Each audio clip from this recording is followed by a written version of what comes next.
തിരഞ്ഞെടുപ്പിന് ഒരാൾ മത്സരിക്കുമ്പോൾ ഫേസ്ബുക്കിൽ അത്തരം പോസ്റ്ററുകൾ വരുമ്പോൾ ഇയാളുടെ പേരിൽ ഇന്ന കേസുണ്ട്, ഇയാളുടെ പേരിൽ ഇന്ന ആരോപണമുണ്ട്, ഇന്ന പ്രശ്നങ്ങളുണ്ട്, അത് തിരഞ്ഞെടുക്കരുതേ. അപ്പോൾ എന്തുകൊണ്ടാണ് തിരഞ്ഞെടുപ്പ് കമ്മീഷൻ പിന്നെയും അവരെ അംഗീകരിക്കേണ്ടതിൻ്റെ കാരണം? അതിന് കാരണമുണ്ട്. ഈ വിധി പുറപ്പെടുന്നത് വരെ ഇയാൾ കുറ്റവാളിയൊന്നുമല്ല. ഒരാൾ കുറ്റവാളിയാണ് എന്ന് മനോരമ പത്രം പറഞ്ഞാൽ, അതല്ലെങ്കിൽ ഏതെങ്കിലും മാധ്യമം പറഞ്ഞാൽ, വേണ്ട പോലീസ് പറഞ്ഞാൽ പോലും ഒരാൾ കുറ്റവാളിയാവില്ല. കോടതിയിൽ പ്രൂവ് ചെയ്യണം with substantial evidence. You have to prove. എങ്കിൽ എന്നിട്ട് കോടതി വിധിക്കണം കുറ്റവാളിയാണെന്ന്. അതുവരെ ആരോപണ ബാധിതനായി ഇയാൾ. അതാ നമ്മൾ കാണുന്നത്. മനസ്സിലായില്ലേ? നിങ്ങൾ പണം അപഹരിച്ചു, അല്ലെങ്കിൽ നിങ്ങൾ ക്രിമിനൽ കുറ്റം ചെയ്തു എന്നൊക്കെ പറയുമ്പോൾ ആരോപണം വിത്ത് സബ്സ്റ്റാൻഷ്യൽ എവിഡൻസ്, ഏറ്റവും തെളിവുകളോടുകൂടി കോടതിയെ ബോധ്യപ്പെടുത്തുകയും കോടതി വിധി പുറപ്പെടുവിക്കുകയും ചെയ്ത് കുറ്റവാളി എന്ന് കണ്ടെങ്കിൽ മാത്രമേ നിങ്ങൾ കുറ്റവാളിയാകുന്നുള്ളൂ.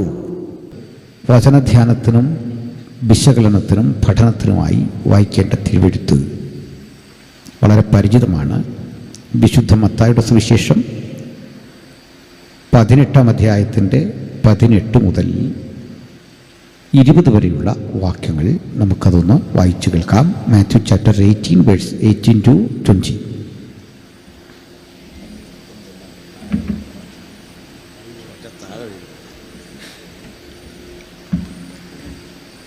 വായിച്ച് സഹായിച്ചാൽ കൊള്ളാം. മത്തായിയുടെ സുവിശേഷം 18 മുതൽ 20 വരെ. നിങ്ങൾ ഭൂമിയിൽ കെട്ടുന്നതെല്ലാം സ്വർഗത്തിലും കെട്ടപ്പെട്ടിരിക്കും, നിങ്ങൾ ഭൂമിയിൽ അഴിക്കുന്നതെല്ലാം സ്വർഗത്തിലും അഴിഞ്ഞിരിക്കും എന്ന് ഞാൻ സത്യമായിട്ട് നിങ്ങളോട് പറയുന്നു. ഭൂമിയിൽ വെച്ച് നിങ്ങൾ 2 പേർ യാചിക്കുന്ന ഏത് കാര്യത്തിലും ഐകമത്യപ്പെട്ടാൽ അത് സ്വർഗസ്ഥനായ എൻ്റെ പിതാവിൽ നിന്ന് അവർക്ക് ലഭിക്കും. 2 or 3 പേർ എൻ്റെ നാമത്തിൽ കൂടി വരുന്നിടത്തൊക്കെയും ഞാൻ അവരുടെ നടുവിൽ ഉണ്ട് എന്നും ഞാൻ നിങ്ങളോട് പറയുന്നു. Praise the lord. ഉത്കൃഷ്ടവും മഹത്തരവും അനുപമമായ വാക്കുകളാണ് യേശുവിൻ്റെ പഠിപ്പിക്കലുകൾ. കർത്താവായ യേശു ക്രിസ്തു പഠിപ്പിച്ചതുപോലെ തനിക്ക് മുൻപോ പിൻപോ ആരും പഠിപ്പിച്ചിട്ടില്ല. യേശു പ്രവർത്തിച്ചതുപോലെയും അവിടുത്തെ ജീവിതചര്യ പോലെയും അതിനു മുമ്പും പിമ്പും ആരും ജീവിച്ചിട്ടില്ല, പ്രവർത്തിച്ചിട്ടുമില്ല. പക്ഷെ മറ്റൊരു കാര്യം, യേശുവിനെ സംബന്ധിച്ചിടത്തോളം വളരെ കുറച്ച് നാൾ മാത്രമാണ് ഭൗതികമായ ഒരു ജീവിതം അല്ലെങ്കിൽ ഭൂമിയിലെ ജീവിതം അനുഷ്ഠിച്ചത്. നാം അറിയുന്നത് പോലെ ഏകദേശം 33.5 വയസ്സ്. ആ 33.5 വയസ്സിനിടയ്ക്ക് വളരെ കുറച്ച് മാത്രമേ യേശു പ്രസംഗിച്ചിട്ടുള്ളൂ. വളരെ കുറച്ച് ദിവസങ്ങൾ മാത്രമേ യേശു തൻ്റെ പ്രവർത്തനങ്ങളും ചെയ്തിട്ടുള്ളൂ. തൻ്റെ പ്രസംഗവും ക്ലാസ്സുകളുമൊക്കെയായി കർത്താവായ യേശു ക്രിസ്തു ഒരിക്കലും ആ ഭൂപ്രദേശം വിട്ട് പുറത്തു പോയിട്ടുമില്ല.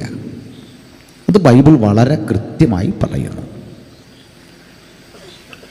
കുറച്ച് എന്ന് ഞാൻ പറയുമ്പോൾ കുറെ കൂടി വ്യക്തത വരേണ്ടതുണ്ട്.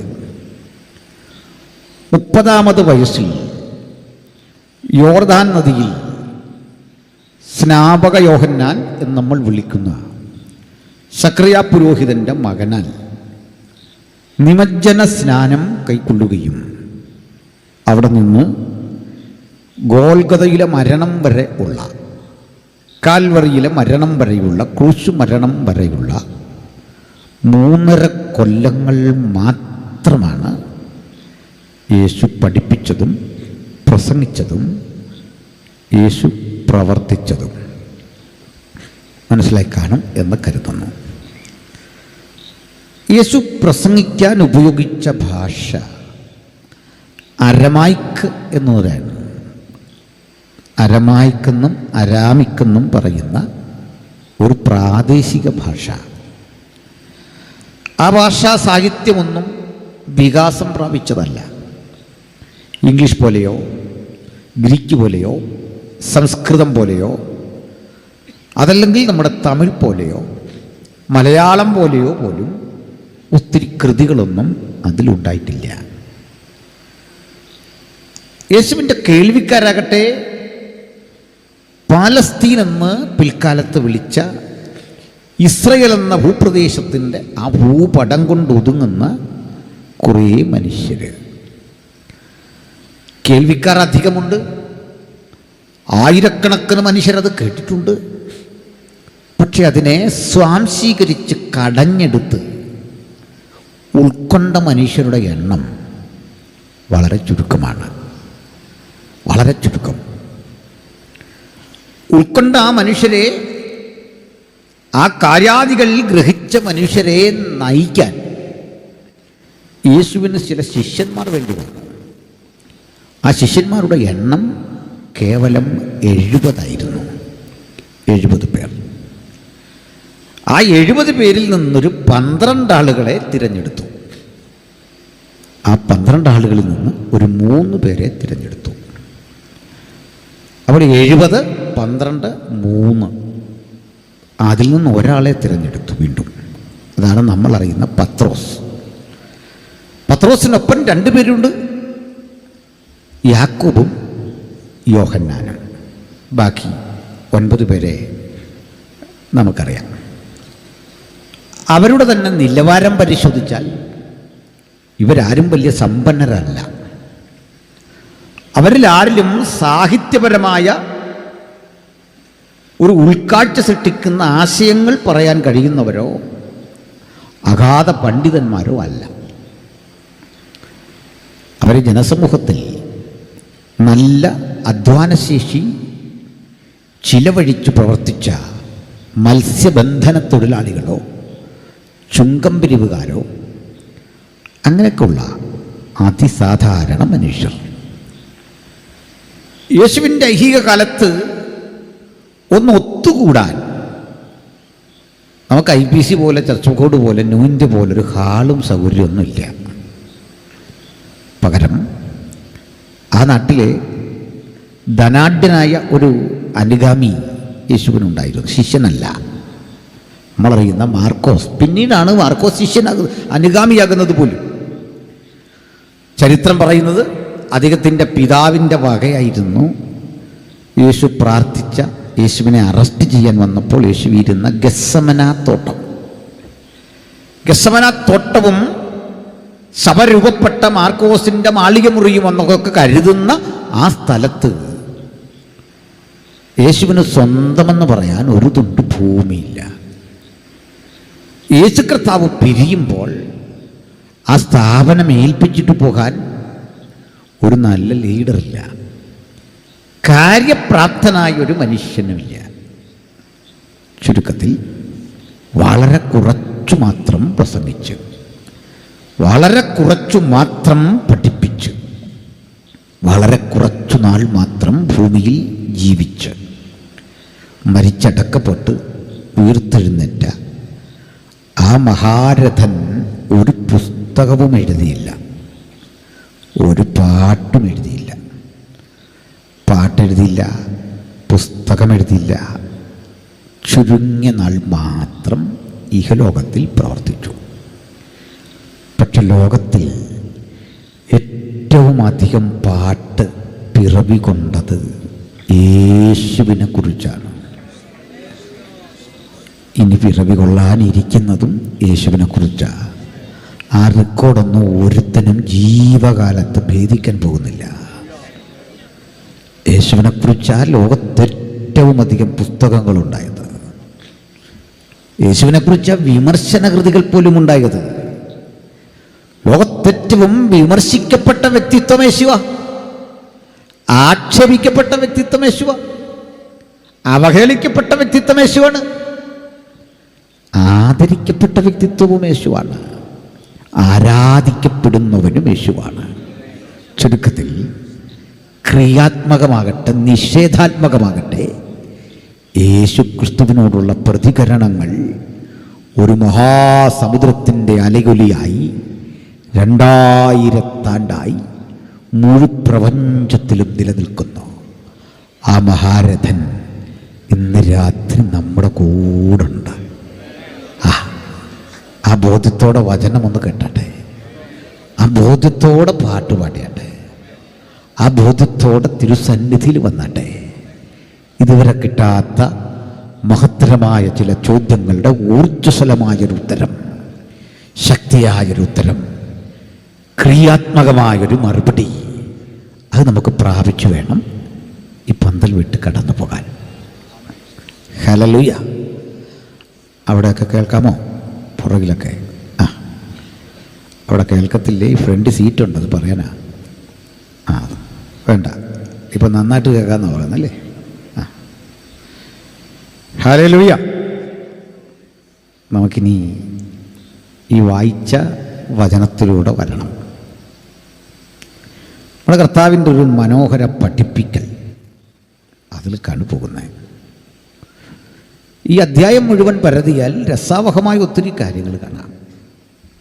ഇനി മുമ്പിലത്തെ അധ്യായത്തിൽ യേശു പറയുന്നുണ്ട്, മനുഷ്യപുത്രൻ ശത്രുക്കളുടെ കയ്യിൽ ഏൽപ്പിച്ചു കൊടുക്കപ്പെടാൻ പോവുകയാണ്, ക്രൂശിക്കപ്പെടാൻ പോവുകയാണ്, കൊല്ലപ്പെടാൻ പോവുകയാണ്. പക്ഷേ അധ്യായമൊക്കെ തുടങ്ങുന്നിടത്ത് ശിഷ്യന്മാർ തമ്മിൽ ആരാണ് വലിയവൻ എന്ന തർക്കമാണ്. ആരാണ് വലിയവൻ എന്ന തർക്കം അവരുടെ മാത്രം ഇടയിലുള്ളതല്ല, ഇന്നും അത് തീർന്നിട്ടില്ല നമ്മുടെ ഇടയിലല്ലേ. ഞാനാണോ നിങ്ങളാണോ, ഇതുവരെയും തീർന്നിട്ടില്ല. ചില തർക്കങ്ങളാണ്, അതിങ്ങനെ അനന്തമായി പോയിക്കൊണ്ടിരിക്കും, അത് തീരില്ല. ആരാണ് വലിയവൻ? അതിന് യേശു ഉത്തരം പറഞ്ഞു, ഒരു ചെറിയ കുട്ടിയെ കൊണ്ടെടുത്ത് നിർത്തി.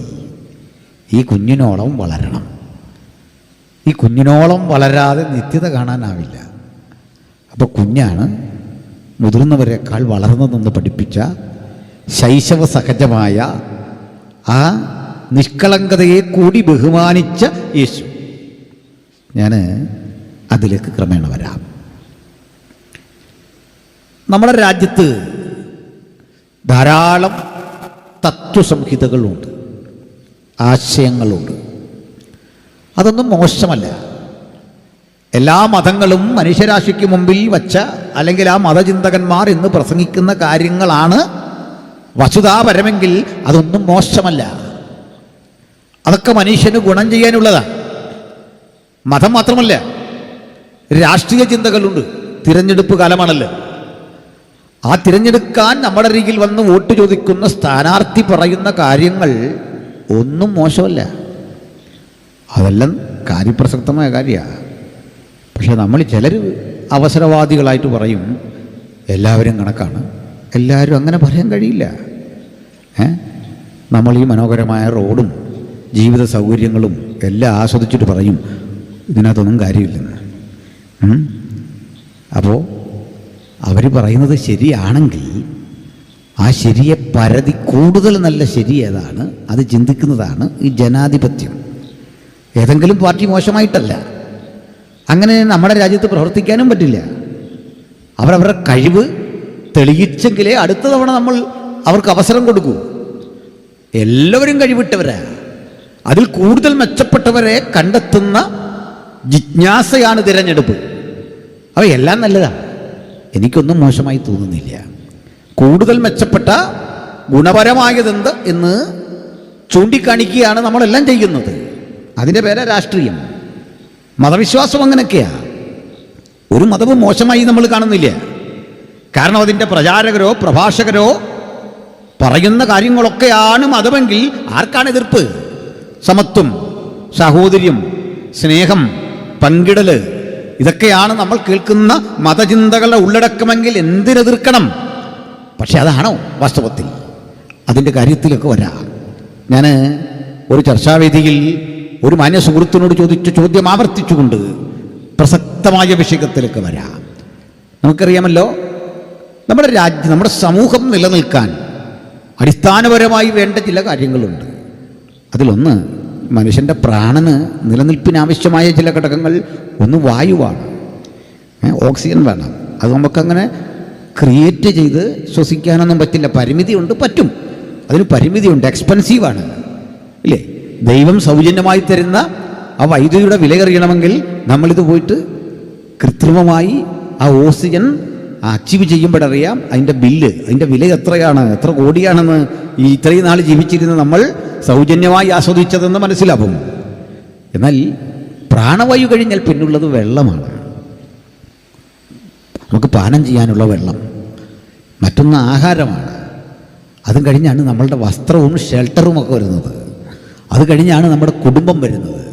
അത് കഴിഞ്ഞാണ് നമ്മുടെ പ്രദേശം വരുന്നത്, സ്റ്റേറ്റ് വരുന്നത്, രാഷ്ട്രം വരുന്നത്, ലോകം വരുന്നത്. ഇങ്ങനെയാണ് അതിൻ്റെ ക്രമം, അതിൻ്റെ സംവിധാനം. പക്ഷെ ഇതിലൊരു അടിസ്ഥാന ഘടകമുണ്ട്. നമുക്ക് ഇവിടെ വെള്ളം എത്തിക്കുന്ന കുറേ തൊഴിലാളികളുണ്ട്, ആഹാരം വിളയിക്കുന്ന കുറേ മനുഷ്യരുണ്ട്. നമ്മൾ ചിലപ്പോഴൊക്കെ യാത്ര ചെയ്ത് വേഗത്തിൽ പോകണം. ഞാനിവിടേക്ക് വരുമ്പോൾ വഴിയിൽ നല്ല മഴയാണ്, എൻ്റെ വാഹനം അധികം വേഗത്തിൽ ഓടിക്കാൻ വയ്യ. തൊട്ട് മുമ്പിലൊക്കെ നാഷണൽ പെർമിറ്റ് വണ്ടികളുണ്ട്. നമുക്ക് അസഹിഷ്ണുത അയാളോട്. അയാൾ എന്തിനിത് വഴി വന്നു എന്നൊരു തോന്നൽ കൊണ്ട് നമ്മൾ വല്ലാതെ മനസ്സിൽ ഇയാളെ വ്യക്തപ്പെട്ട് എന്തൊക്കെയോ പറയുന്നു, വണ്ടി വേഗത്തിൽ കയറ്റിക്കൊണ്ടുപോകാൻ ശ്രമിക്കുന്നു. പക്ഷെ അറിയണം, ഈ കൺവെൻഷൻ കഴിഞ്ഞ് നമുക്ക് കഴിക്കാനുള്ള ഭക്ഷണമാണ് അയാൾ കൊണ്ടുവരുന്നത്. ആ വണ്ടി നിറയെ ഭക്ഷണ, ആ വണ്ടിയിൽ വെജിറ്റബിൾസാണ്, ആ വണ്ടിയിൽ അല്ലെങ്കിൽ ഓയിലാ, എഡിബിൾ ഓയിലുണ്ട്, അതല്ലെങ്കിൽ നമുക്ക് വേണ്ട മറ്റെന്തെങ്കിലും കാര്യങ്ങളാ.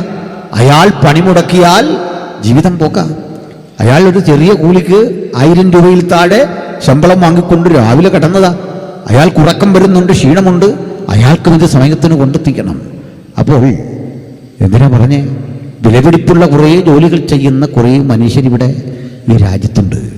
ചിലരൊക്കെ രാവിലെ ഉണർന്ന് നമുക്ക് മത്സ്യം കൊണ്ടുവരാൻ വേണ്ടി കടലിൽ പോകും. കടലിലെ തൊഴിലാളികൾ ആഴ്ചകളായി കടലില്ല. അത് വീട്ടിലെത്തിക്കാൻ വേണ്ടി പണിയെടുക്കുന്ന ഒരു സൈക്കിളിൽ അല്ലെങ്കിൽ ഒരു 2 വീലറിൽ ഇതുകൊണ്ട് കൊണ്ടുതരാൻ കുറേ മനുഷ്യരില്ല എങ്കിൽ ഇവിടെ തീന്മേശയിൽ വിഭവം എത്തില്ല. ലോകത്തെന്തു നടന്നു എന്നറിയാൻ ഈ തണുപ്പം പിടിച്ച് കുറേ മനുഷ്യർ പോയി ഈ പത്രക്കെട്ടുകൾ ശേഖരിച്ചുകൊണ്ട് രാവിലെ നമുക്ക് ഇട്ട് തന്നില്ല എങ്കിൽ ചായ കുടിച്ചിട്ടും ഒരു തൃപ്തി വരാത്തതുപോലെ പത്രം വായിക്കാത്ത അസ്വസ്ഥത നിലനിൽക്കും. അങ്ങനെ അനേക മനുഷ്യരുടെ കഠിനാധ്വാനത്തിൻ്റെ പരിണിത ഫലമാ വിളിക്കുന്ന നമ്മളൊക്കെ, അങ്ങനല്ലേ? പക്ഷെ ഒരു കാര്യം,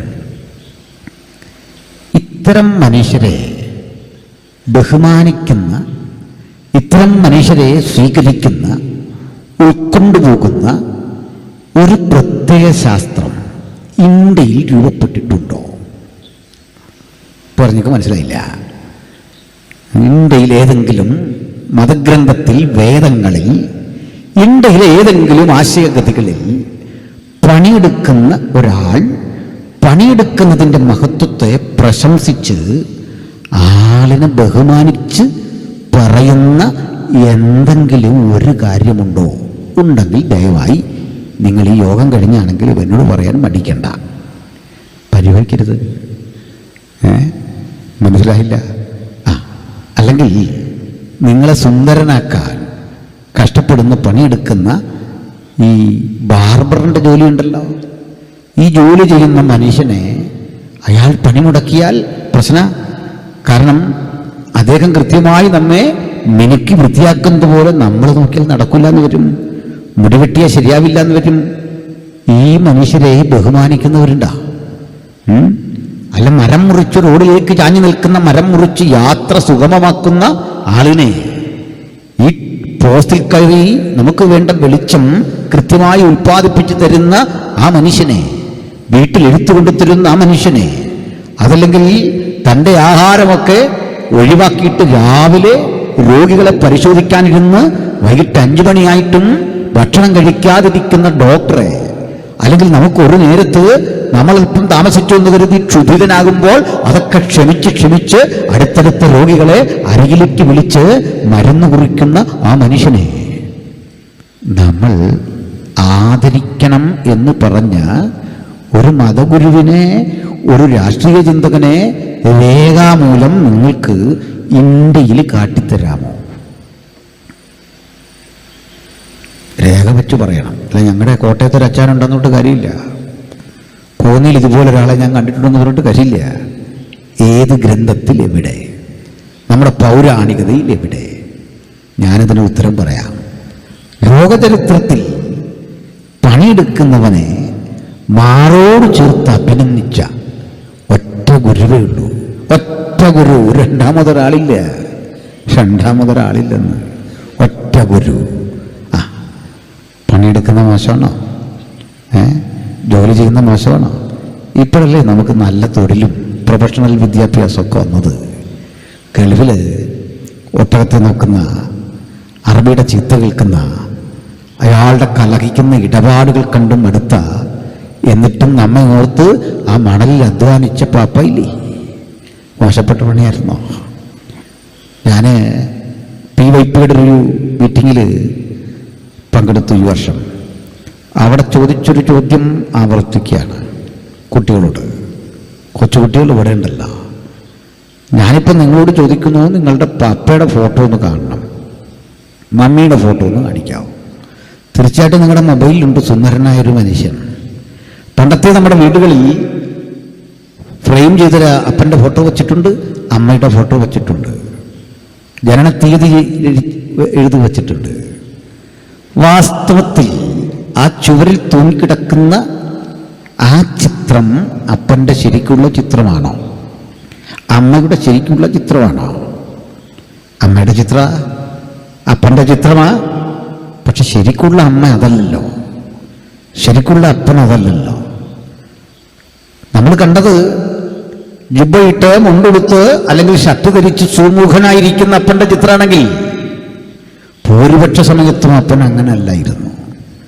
വാഴക്കറ പുരണ്ട ഉടുപ്പ് ധരിച്ച് അതുകൊണ്ട് മുറ്റത്തൂരിയിട്ട് ആ സിറ്റൗട്ടിൽ ഇളം തിണ്ണയിലിരുന്ന് മധുരമിട്ടൊരു കാപ്പി കുടിക്കാൻ ത്രാണിയില്ലാതെ വെറുതെ കടുങ്കാപ്പി വാങ്ങി കുടിച്ചു എൻ്റെയും നിങ്ങളുടെയും ഉദരം നിറയ്ക്കാൻ പണിയെടുത്ത അപ്പൻ അപൂർവമായി മാത്രമേ ഉടുപ്പ് ധരിച്ചിട്ടുള്ളൂ.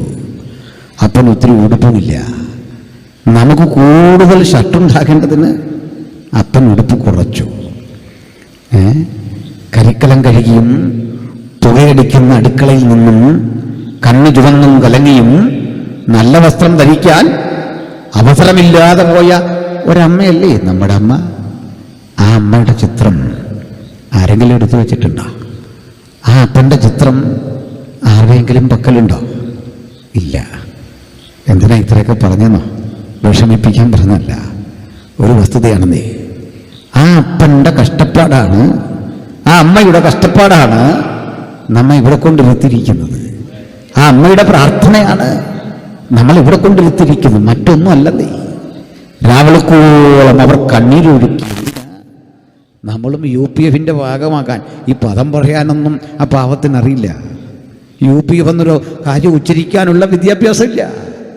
IBC എന്ന് പറയാൻ, ഷാരോൻ എന്ന് പറയാൻ പഠിച്ചിട്ടില്ല. പക്ഷേ അവർക്കും ഒരു ഉറപ്പുണ്ടായിരുന്നു, ഞാൻ കണ്ടെത്തിയ യേശു നല്ലവനായിരുന്നു. ഹല്ലേലൂയ. അതിൻ്റെ മക്കളും ആസ്വദിക്കണം ഈ ബോധ്യത്തോടെ, ഈ ചിന്തയോടെ നമ്മെ പഠിപ്പിച്ച, നമ്മെ പരിശീലിപ്പിച്ച മാതാപിതാക്കളുണ്ടല്ലോ. ആ മാതാപിതാക്കളെ സ്നേഹിക്കാൻ, അവരുടെ വാത്സല്യം നമ്മൾ ആസ്വദിക്കുമ്പോൾ തന്നെ തിരിച്ചവരെ പരിഗണിക്കാൻ കൃത്യതയോടെ പഠിപ്പിച്ച ഒരു കുടുംബ സംവിധാനത്തിൻ്റെ ചിട്ട, ഒരു സാമൂഹ്യ ജീവിതത്തിൻ്റെ ക്രമം അതെന്താകണമെന്ന് മനുഷ്യ ജീവിതത്തിൻ്റെ ആകത്തുകയിൽ പഠിപ്പിച്ച, ഒറ്റവാക്കിൽ പറഞ്ഞാൽ ഗർഭസ്ഥ ശിശുവായി രൂപപ്പെട്ട ആ ഘട്ടം മുതൽ നിത്യത വരെയുള്ള ഒരു മനുഷ്യൻ്റെ ജീവിതത്തിൻ്റെ ആകത്തുക എന്താകണമെന്ന് 3.5 കൊല്ലം കൊണ്ട് മനുഷ്യരാശിയെ പഠിപ്പിച്ച് കൃത്യതയാർന്ന ഉറപ്പിൽ അതിനെ സ്ഥാപിച്ച് ബോധ്യപ്പെടുത്തിയ അജയ്യനായ ഗുരുവിൻ്റെ പേരാണ് കർത്താവായ യേശുക്രിസ്തു. ഇന്ന് രാത്രി അവിടുത്തെ മഹത്തരമായ നാമത്തെ ഉയർത്തിക്കാട്ടിക്കൊണ്ട് ഞങ്ങൾ ആസ്വദിക്കുന്ന സുവിശേഷത്തിന്റെ മഹിമ നിങ്ങൾക്കും പ്രയോജനപ്രദമായി തീരാൻ ആ സന്ദേശത്തിന്റെ സാരാംശം ഞങ്ങൾ ദാ ഇങ്ങനെ ഘോഷിക്കുന്നു: മറ്റൊരുവരിലും രക്ഷയില്ല. എത്ര ആനന്ദമാണ് ആ വാക്കിന്! മറ്റൊരുവനിലും രക്ഷയില്ല. നാം രക്ഷിക്കപ്പെടുവാൻ ആകാശത്തിന് കീഴിൽ മനുഷ്യരുടെ ഇടയിൽ നൽകപ്പെട്ട ഏകനാമം നമ്മുടെ കർത്താവായ യേശുക്രിസ്തുവിൻ്റെ നാമം. ഇനി ഈ നിർദ്ദിഷ്ട വചനത്തിലൂടെ വരണം. കർത്താവ് പഠിപ്പിക്കുക ഒരു പാഠം: നിങ്ങൾ ഭൂമിയിൽ കെട്ടുന്നതൊക്കെ സ്വർഗത്തിൽ കെട്ടിയിട്ടുണ്ടാവും. തെറ്റിദ്ധരിക്കപ്പെട്ടു പോകുന്ന ഒരു പ്രയോഗമാണത്. ആത്മീയർക്കത് തെറ്റിദ്ധാരണ വരില്ല. പുറമേ നിന്ന് കേൾക്കുന്നൊരു മനുഷ്യന് തെറ്റിദ്ധരിക്കാൻ എന്താണ് ഇതിൻ്റെ അർത്ഥം മനസ്സിലാകാതെ പോകും. അത് യേശുവിൻ്റെ വാക്കുകളുടെ പ്രത്യേകത. അത് മനസ്സിലാക്കാനുള്ള യോഗ്യത വിദ്യാഭ്യാസമൊന്നും അല്ല. കൂടുതൽ നിങ്ങൾക്ക് വായനയുണ്ടെങ്കിൽ അത് മനസ്സിലാക്കണമെന്നില്ല. അതുകൊണ്ട് പലരും തെറ്റിപ്പോകുന്നേ. തിരുവെഴുത്ത് മനസ്സിലാക്കാനുള്ള യോഗ്യത അത് പഠിപ്പിച്ചവൻ്റെ ആത്മാവിന് വിധേയപ്പെടുക എന്നുള്ളതാണ്, ആ ഗുരുവിന് കീഴടങ്ങുക എന്നുള്ളതാണ്. അല്ലാത്തവർക്ക് ഈ ചിന്ത വഴങ്ങില്ല, ഈ പുസ്തകം വഴങ്ങില്ല, ഈ ആശയം വഴങ്ങില്ല. ഞാൻ എന്തൊക്കെയോ സംഭവമാണെന്ന് ധരിച്ച് യാതൊരുവൻ ബൈബിളിനെ സമീപിക്കുന്നോ അവർക്കൊന്നും പഠിക്കാനാവില്ല, അല്ലെങ്കിൽ തെറ്റായി പഠിച്ചു നോക്കും. അപ്പോൾ ഇവിടെ ഈ കെട്ടുക അഴിക്കുക എന്നൊരു പദം പെന്തക്കോസ്തരായി നമ്മൾ ഉപയോഗിക്കുന്നൊരു ശൈലിയുണ്ട്. അതത്ര തെറ്റാണെന്നും പറയാൻ പറ്റില്ല. പൈശാചികമായ ബന്ധനങ്ങളും സാത്താന്യമായ അത്തരം ഇടപെടലുകളുമൊക്കെ ഒരു യാഥാർത്ഥ്യം തന്നെയാണ്, ഇല്ലെന്ന് പറയാനാവില്ല. എന്തായാലും അതിനപ്പുറത്തതിന് അർത്ഥമുണ്ടോ?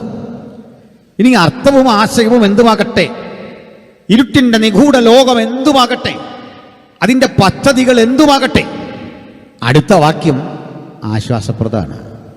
2 or 3 പേർ എൻ്റെ നാമത്തിൽ കൂടി വരുന്നവരുടെ നടുവിൽ, അവരുടെ മധ്യത്തിൽ ഞാനുണ്ട്. ഇതൊരു വാഗ്ദത്തമാണ്, ഇതൊരു ഡിക്ലറേഷനാണ്. ഇത് തീരെ ഇല്ല, ഇതൊരു ഡിക്ലറേഷനാണ്, ഇതൊരു വാഗ്ദത്തമാണ്. ഈ വാഗ്ദത്തം യേശുവിൻ്റെതാണ്. ഓക്കെ, എന്താണ് ഇതിൻ്റെ അർത്ഥം? സാധാരണഗതിയിൽ ഒരു ദിവ്യ പരിവേഷം കൽപ്പിക്കപ്പെടുന്ന ആള് എങ്ങനെയാണ്? ഒരു അവതാരപുരുഷനോ ദിവ്യപരിവേഷം കൽപ്പിക്കപ്പെടുന്നവനോ സമൂഹം ദൈവമായോ അല്ലെങ്കിൽ ദൈവമനുഷ്യനായോ കാണുന്ന, അല്ലെങ്കിൽ ഒരു പുരോഹിതനായി കാണുന്ന ആധ്യാത്മിക രംഗത്തെ ഒരു സവിശേഷ വ്യക്തിത്വത്തെ സമൂഹം എങ്ങനെയാണ് കാണുന്നത്? നമുക്കദ്ദേഹത്തെ കാണാനാവില്ല. പ്രമുഖനായ ഏതെങ്കിലും അത്തരം ഒരു അവതാരപുരുഷനെയോ ദൈവമായി സമൂഹം വാഴ്ത്തുന്ന ഒരാളെയോ നേരിട്ട് കാണാനാവില്ല. പലതരം കടമ്പകൾ, പലതരം സംവിധാനങ്ങൾ, ഇതൊക്കെ ഉപയോഗിച്ച് നിങ്ങളുടെ വരവിൻ്റെ ലക്ഷ്യം അവർക്ക് മനസ്സിലാവണം, നിങ്ങൾ ആരാണെന്ന് മനസ്സിലാവണം. ഒട്ടേറെ കടമ്പകൾ കടന്ന് മാത്രമേ ഈ മൂല്യവത്തായ വ്യക്തിയുടെ അരികിലേക്ക് നിങ്ങൾക്ക് ചെല്ലാൻ പറ്റൂ. കാരണം അതുകൊണ്ടാണ് മനുഷ്യൻ ഇത്തരം വ്യക്തികളെയോ ഇത്തരം സന്ദർഭങ്ങളെയോ അഭിമുഖീകരിക്കാൻ ഒട്ടേറെ ഒരുക്കങ്ങൾ നടത്തുന്നത്, വ്രതമനുഷ്ഠിക്കുന്നത്, തപസ്സനുഷ്ഠിക്കുന്നത്, കഷ്ടപ്പെടുന്നത്, അല്ലെങ്കിൽ വർജനമാചരിക്കുന്നത്.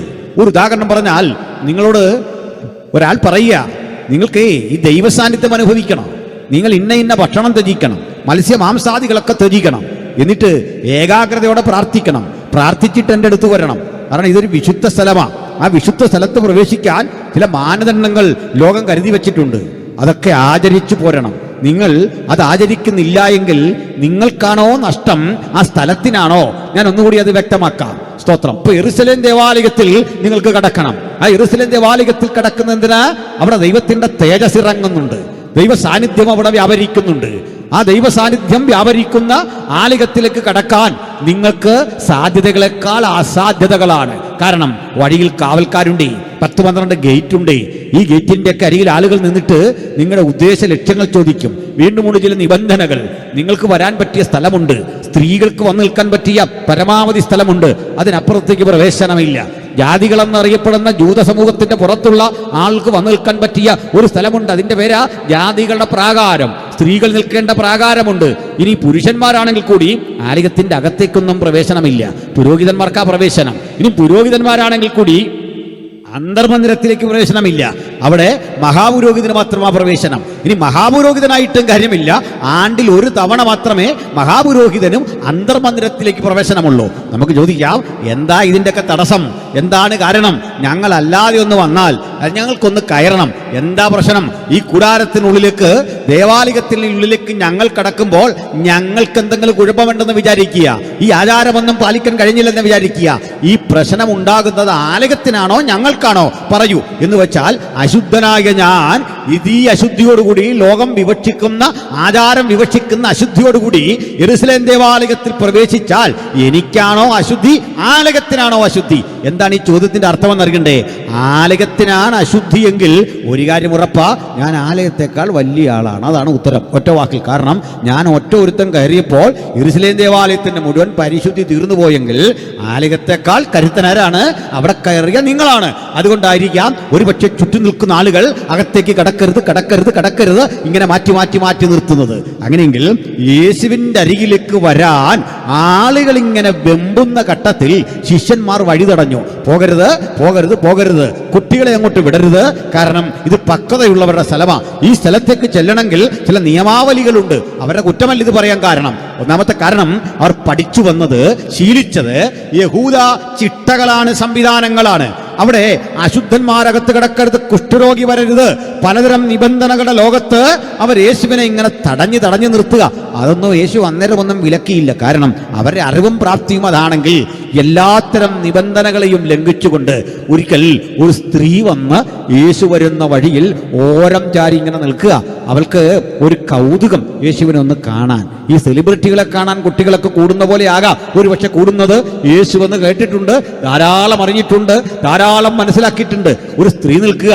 നമുക്ക് അങ്ങനെ കുറേ മനുഷ്യരെ ബൈബിളിൽ പരിചയപ്പെടാൻ പറ്റും. ഈ സ്ത്രീക്ക് ചില രോഗങ്ങളും പ്രശ്നങ്ങളും ഒക്കെ ഉണ്ട്. ഇതുകൂടാതെ നമുക്കൊരു പുരുഷനെ കാണാം, സക്കായി. അയാൾക്കും ചില പരിമിതികളുണ്ട്. നാട്ടിലൊരു വിലയുമില്ലാത്ത മനുഷ്യനാണ്. ഇനി മത്തായി ഉണ്ടല്ലോ, ഈ എഴുത്തുകാരനായ മത്തായി, അയാളും ചുങ്കം പിരിക്കുന്ന ആളാണ്. ഇനിയും ഇങ്ങനെ കുറേ മനുഷ്യരെ നോക്ക്. ഒരു 10 കുഷ്ഠരോഗികളെ ലൂക്കോസ് പരിചയപ്പെടുത്തുന്നുണ്ട് നമുക്കിടയിൽ. കാരണം ഈ കുഷ്ഠരോഗികൾ സമൂഹത്തിലേക്ക് വന്നാൽ ഈ രോഗം സ്പ്രെഡ് ചെയ്യും. അവരെ മരിച്ചവർക്ക് തുല്യരായി കണ്ടുകൊണ്ട് പാളയത്തിന്റെ പുറത്തു കൊണ്ട് തള്ളിയിരിക്കുക. ഇവർക്കാർക്കും പ്രവേശനമില്ല. നിയമം മൂലം പറയുക, അംഗഹീനനായവനൊന്നും ഇവിടെ വരണ്ട, കണ്ണ് കാണാത്തവൻ വരണ്ട, പൊക്കോ പൊക്കോ പൊക്കോ എന്ന് വിളിച്ചു പറയുന്ന നിയമബോധം അവിടെ കൃത്യമായി വർക്കൗട്ടാകുന്ന ഒരു സംവിധാനം നിലനിൽക്കെ അതിൻ്റെ നടുവിലൂടെ യേശു വന്നിട്ട് പറയുകയാണ്, എൻ്റെ നാമത്തിൽ 2 or 3 പേർ എവിടെ കൂടിയാലും, എവിടെയാണ് നിങ്ങൾ സമ്മേളിച്ചിരിക്കുന്ന അവിടെ. അതെൻ്റെ ഒരു വ്യാഖ്യാനമാണ്, തെറ്റൊന്നുമില്ലത്, ലിറ്ററൽ എഴുത്തല്ല. അവരുടെ നടുവിൽ ഞാനുണ്ട്. എത്ര ആശ്വാസം! അപ്പോൾ കുഷ്ഠരോഗിക്കും കൂടാ, ചേരി നിവാസിക്കും കൂടാ, സ്ത്രീകൾക്കും കൂടാ, സമൂഹം പഷ്ടുകൽപ്പിച്ച മനുഷ്യർക്കും യേശുവിൻ്റെ നാമത്തിൽ ഒത്തുകൂടാ. അങ്ങനെ ഒത്തുകൂടിയാൽ ഉറപ്പ്, വാക്ക് പറഞ്ഞ പ്രസംഗകൻ വന്നില്ല എന്ന് വരും, പാട്ടുകാരൻ ഓടി എത്തിയില്ല എന്ന് വരും, അധ്യക്ഷനായി കണ്ട വ്യക്തി വന്നില്ല എന്ന് വരും. പക്ഷേ യേശു നമ്മുടെ മധ്യത്തിലുണ്ട്. ഉറപ്പാണ് ആ കാര്യം. ഞാൻ നിങ്ങളുടെ നടുവിലുണ്ട്, വെറുതെ നിൽക്കല്ല. എന്തിനാണ് അങ്ങനെ ഒരു വാക്ക് പറഞ്ഞത്? അതിലേക്കാണ് ഞാൻ ക്രമേണ വരുന്നത്. ബഹുമാനരെ, നമുക്ക് ഈ സ്ത്രീയെ തന്നെ പരിശോധിക്കാം. ഈ സ്ത്രീ ഏതെങ്കിലും തെറ്റുകാരിയാണെന്നോ കുറ്റവാളിയാണെന്നോ എടുത്തു പറയാനൊന്നും ആവില്ല. പക്ഷെ പാപിയായ മറിയം എന്നൊക്കെ ഒരു വാക്യം ചേർന്ന് വരുന്നത് കൊണ്ട് അത് ഈ സ്ത്രീയെ കേന്ദ്രീകരിച്ച് പറയുകയും അവരെ കുറ്റവാളിയാക്കുകയും ചെയ്യുന്ന ഒരു പ്രവണതയുണ്ട്. ആകട്ടെ, ആ പാരമ്പര്യം ഇനി അങ്ങനെ ആണെങ്കിൽ കൂടി ഒരു പരിഹരിക്കപ്പെടണ്ടേ? എന്താ ഈ ചോദ്യത്തിൻ്റെ അർത്ഥം? ഈ നാട്ടിൽ ഏറ്റവും മോശപ്പെട്ടൊരു മനുഷ്യനുണ്ടെന്ന് വിചാരിക്കുക. ഏറ്റവും മോശപ്പെട്ട ഒരു സ്ത്രീ എന്ന് പറയേണ്ട കാര്യമില്ല, പുരുഷനിലുമുണ്ടല്ലോ അത്തരം മോശപ്പെട്ട ആളുകൾ. ഏറ്റവും മോശപ്പെട്ടൊരു മനുഷ്യൻ, അത് നിങ്ങളെ ജ്ഞാനമാണെന്ന് കരുതുക. എന്തെങ്കിലും പ്രതീക്ഷയ്ക്ക് വകയുണ്ടോ? എന്തെങ്കിലും പ്രതീക്ഷയ്ക്ക് കാപ്പാ ചുമത്തിയൊരു ഗുണ്ടയാണ് നിങ്ങളെന്ന് കരുതുക. എന്തെങ്കിലും പ്രതീക്ഷയ്ക്ക് വകയുണ്ടോ? അല്ലെങ്കിൽ നിങ്ങളെ സമൂഹത്തിൽ ആർക്കും വേണ്ട, 100 കുറ്റങ്ങളാൽ വിചാരണ ചെയ്യപ്പെടേണ്ട വ്യക്തിയാ. നിങ്ങൾക്ക് എന്താണ് വഴി? അത്തരം മനുഷ്യരെ സഭയ്ക്ക് വേണ്ട, അത്തരം മനുഷ്യരെ കമ്മിറ്റികൾക്ക് വേണ്ട, രാഷ്ട്രീയക്കാർക്ക് വേണ്ട. നമുക്കിപ്പോൾ കാണാൻ സാധിക്കുന്നുണ്ട്, തിരഞ്ഞെടുപ്പിന് ഒരാൾ മത്സരിക്കുമ്പോൾ ഫേസ്ബുക്കിൽ അത്തരം പോസ്റ്ററുകൾ വരുമ്പോൾ ഇയാളുടെ പേരിൽ ഇന്ന കേസുണ്ട്, ഇയാളുടെ പേരിൽ ഇന്ന ആരോപണമുണ്ട്, ഇന്ന പ്രശ്നങ്ങളുണ്ട്, അത് തിരഞ്ഞെടുക്കരുതേ. അപ്പോൾ എന്തുകൊണ്ടാണ് തിരഞ്ഞെടുപ്പ് കമ്മീഷൻ പിന്നെയും അവരെ അംഗീകരിക്കേണ്ടതിൻ്റെ കാരണം? അതിന് കാരണമുണ്ട്. ഈ വിധി പുറപ്പെടുന്നത് വരെ ഇയാൾ കുറ്റവാളിയൊന്നുമല്ല. ഒരാൾ കുറ്റവാളിയാണ് എന്ന് മനോരമ പത്രം പറഞ്ഞാൽ, അതല്ലെങ്കിൽ ഏതെങ്കിലും മാധ്യമം പറഞ്ഞാൽ, വേണ്ട പോലീസ് പറഞ്ഞാൽ പോലും ഒരാൾ കുറ്റവാളിയാവില്ല. കോടതിയിൽ പ്രൂവ് ചെയ്യണം, with substantial evidence you have to prove. എങ്കിൽ എന്നിട്ട് കോടതി വിധിക്കണം കുറ്റവാളിയാണെന്ന്. അതുവരെ ആരോപണ ബാധിതനായി ഇയാൾ. അതാ നമ്മൾ കാണുന്നത്. മനസ്സിലായില്ലേ? നിങ്ങൾ പണം അപഹരിച്ചു, അല്ലെങ്കിൽ നിങ്ങൾ ക്രിമിനൽ കുറ്റം ചെയ്തു എന്നൊക്കെ പറയുമ്പോൾ ആരോപണം വിത്ത് സബ്സ്റ്റാൻഷ്യൽ എവിഡൻസ്, ഏറ്റവും തെളിവുകളോടുകൂടി കോടതിയെ ബോധ്യപ്പെടുത്തുകയും കോടതി വിധി പുറപ്പെടുവിക്കുകയും ചെയ്ത് കുറ്റവാളി എന്ന് കണ്ടെങ്കിൽ മാത്രമേ നിങ്ങൾ കുറ്റവാളിയാകുന്നുള്ളൂ. അവനെന്താ വഴി? മുമ്പോട്ട് പോകാൻ എന്താ വഴി? ഞാനതാണ് ഇന്ന് പറയാൻ ആഗ്രഹിക്കുന്നത്. അതിനാണ് ആദ്യം ഒരു സ്ത്രീയെ പരിചയപ്പെടുത്തിയത്. അവരാ സമൂഹത്തിൽ നീക്കിയ, അവരെ ആളുകൾക്കറിയാം. അവർ 100 ആരോപണങ്ങളുണ്ട്. കല്ലെറിയാൻ വിധിക്കപ്പെട്ടവളാണ്, കല്ലെടുത്തെറിയണം, അതാണ് നിയമം. ഈ സ്ത്രീയെ കൊണ്ടുവന്ന് യേശുവിൻ്റെ മുമ്പിൽ. ആ സ്ത്രീയെ കൊണ്ടുവരുമ്പോൾ സാധാരണഗതിയിൽ അത്തരമൊരു സ്ത്രീയുടെ മനസ്സ് വല്ലാതെ എന്താ പറയുക, മരവിച്ചൊരു സ്ത്രീയാണ്, പ്രതീക്ഷകളൊക്കെ നഷ്ടപ്പെട്ടൊരു സ്ത്രീയാണ്. അവൾ എന്തിനാ ഇങ്ങനെ ജീവിക്കുന്നത്? അവൾക്ക് എവിടെയോ സംഭവിച്ച അബദ്ധത്തിൻ്റെ തുടർച്ചയിൽ, കുറവുകളുടെ തുടർച്ചയിൽ ജീവിതം അങ്ങനെ മാറ്റി അവൾ വ്യാഖ്യാനിച്ചെടുത്തു. This may be my life, ഇതായിരിക്കാം എൻ്റെ ജീവിതം. ഓരോ ഘട്ടം പിന്നിട്ടപ്പോൾ എനിക്കതിൽ നിന്ന് കരകയറി നേരെയൊന്ന് പോകണമെന്നുണ്ട്. ഇത് താൽക്കാലികം, എനിക്കിത് മടുത്തു, താൽക്കാലികം. കുറെ കഴിഞ്ഞപ്പോൾ അവൾക്ക് മനസ്സിലായി, this must be my life, ഇത് തന്നെയാണ് എൻ്റെ ജീവിതം, ഇനി മാറ്റുന്നില്ല, ഇതാണ് എൻ്റെ വഴി. കള്ളനാകട്ടെ, ദുഷ്ടനാകട്ടെ, മോശപ്പെട്ട സ്ത്രീയോ പുരുഷനോ ആകട്ടെ, അവരെയെല്ലാം ജീവിതം ഒറ്റ ദിവസം കൊണ്ടല്ല, ഘട്ടം ഘട്ടം ഘട്ടമായി മേ ബി എനിക്കൊന്ന് മാറണം എന്നുള്ള ചിന്തയിൽ നിന്ന് ആരംഭിച്ച് മാറാനാവാത്ത വിധം അതിനകത്ത് ചെന്നുപെടുന്നു. ഇവിടെയാണ് നമ്മൾ കാണേണ്ടത് ഈ സ്ത്രീയെ, മരത്തിൽ കയറിയിരിക്കുന്ന സക്കായിയെ. പരോക്ഷമായോ പ്രത്യക്ഷമായോ അവരുടെ ഉള്ളിൽ രൂഢമൂലമായി കിടക്കുന്ന നൂറുകണക്കിന് പ്രശ്നങ്ങൾ അവരെ ഇങ്ങനെ ക്വസ്റ്റ്യൻ ചെയ്തുകൊണ്ടിരിക്കുക. ഞാനതിൻ്റെ ചില വസ്തുതാപരമായ കാര്യങ്ങളിലേക്ക് വരാം. ഇപ്പോൾ മദ്യം ഒരു വിപത്താണ്. ഈ മദ്യത്തിനെതിരെ ഏറ്റവും കൃത്യമായ ഒരു നിലപാട് സ്വീകരിച്ച ആളുകൾ നമ്മളാണ്. അതൊരു സത്യം. പരസ്യങ്ങളിലൂടെ, പ്രസംഗങ്ങളിലൂടെ മദ്യവിപത്തിന് എതിരെ പ്രസംഗിക്കാൻ ഗവൺമെന്റ് ഇത്രയും അനുവാദം തന്നിട്ടുള്ള ഒരു ഗ്രൂപ്പുമില്ല. അതുകൊണ്ടാണ് ഞങ്ങൾ അനവധി നൂറുകണക്കിന് ആയിരക്കണക്കിന് വേദികളിൽ പ്രസംഗിക്കുക മാത്രമല്ല, ബഹുമാനപ്പെട്ട ഗോവ ഗവർണർ ശ്രീധരൻപിള്ള സാറ് പറഞ്ഞു, നിങ്ങളത് വീഡിയോയിൽ കണ്ടിട്ടുണ്ട്, മദ്യം കഴിക്കാത്ത ആളുകളുടെ സമൂഹ പെന്തക്കോ സഭകൾ, അത് കൃത്യം പറഞ്ഞ് അവർക്കിടയിൽ ആരുമില്ല എന്നുള്ള ആ വസ്തുത സ്ഥിരീകരിച്ച് പറയുക. നല്ലത്. ഞങ്ങളൊക്കെ എന്താണ് മദ്യത്തിനെതിരെ പറയുന്നത്? അതിൻ്റെ ഉള്ളിലെ ഘടകങ്ങൾ എന്താ, അത് കുടിച്ചാൽ ഉണ്ടാകുന്ന പ്രശ്നങ്ങൾ എങ്ങനെ, ഹൈപ്പോതലാമസിനെ അതെങ്ങനെ ബാധിക്കുന്നു, നാഡീഞരമ്പുകളെ എങ്ങനെ സ്തംഭിപ്പിക്കുന്നു, എന്തുകൊണ്ട് ഈ മദ്യം കഴിച്ച മനുഷ്യന്റെ ശരീരം വിറയ്ക്കുന്നു, വിഡ്രോവൽ സിൻഡ്രോം എന്തുകൊണ്ട് സംഭവിക്കുന്നു, ഇതൊക്കെ സയന്റിഫിക്കലി പഠിക്കുകയും ഇത് അനുഭവിക്കുന്ന മനുഷ്യരെ ചെന്ന് കണ്ട് തിരിച്ച് ജീവിതത്തിലേക്ക് കൊണ്ടുവരാൻ കഠിനാധ്വാനം നടത്തുകയും അതിൽ ചിലതൊക്കെ വിജയിക്കുകയൊക്കെ ചെയ്യുന്ന നൂറ് അനുഭവങ്ങളുടെ വഴിയില നമ്മുടെ ക്രിസ്തീയ ജീവിതം. പക്ഷെ ഒരു പ്രശ്നമുണ്ടേ. ഒരാൾ പറയുക, ഇതെങ്ങനെ അങ്ങനെ അങ്ങ് പാപമാകുന്നേ, ഇത് തെറ്റാണെന്ന് പറയാൻ പറ്റുമോ?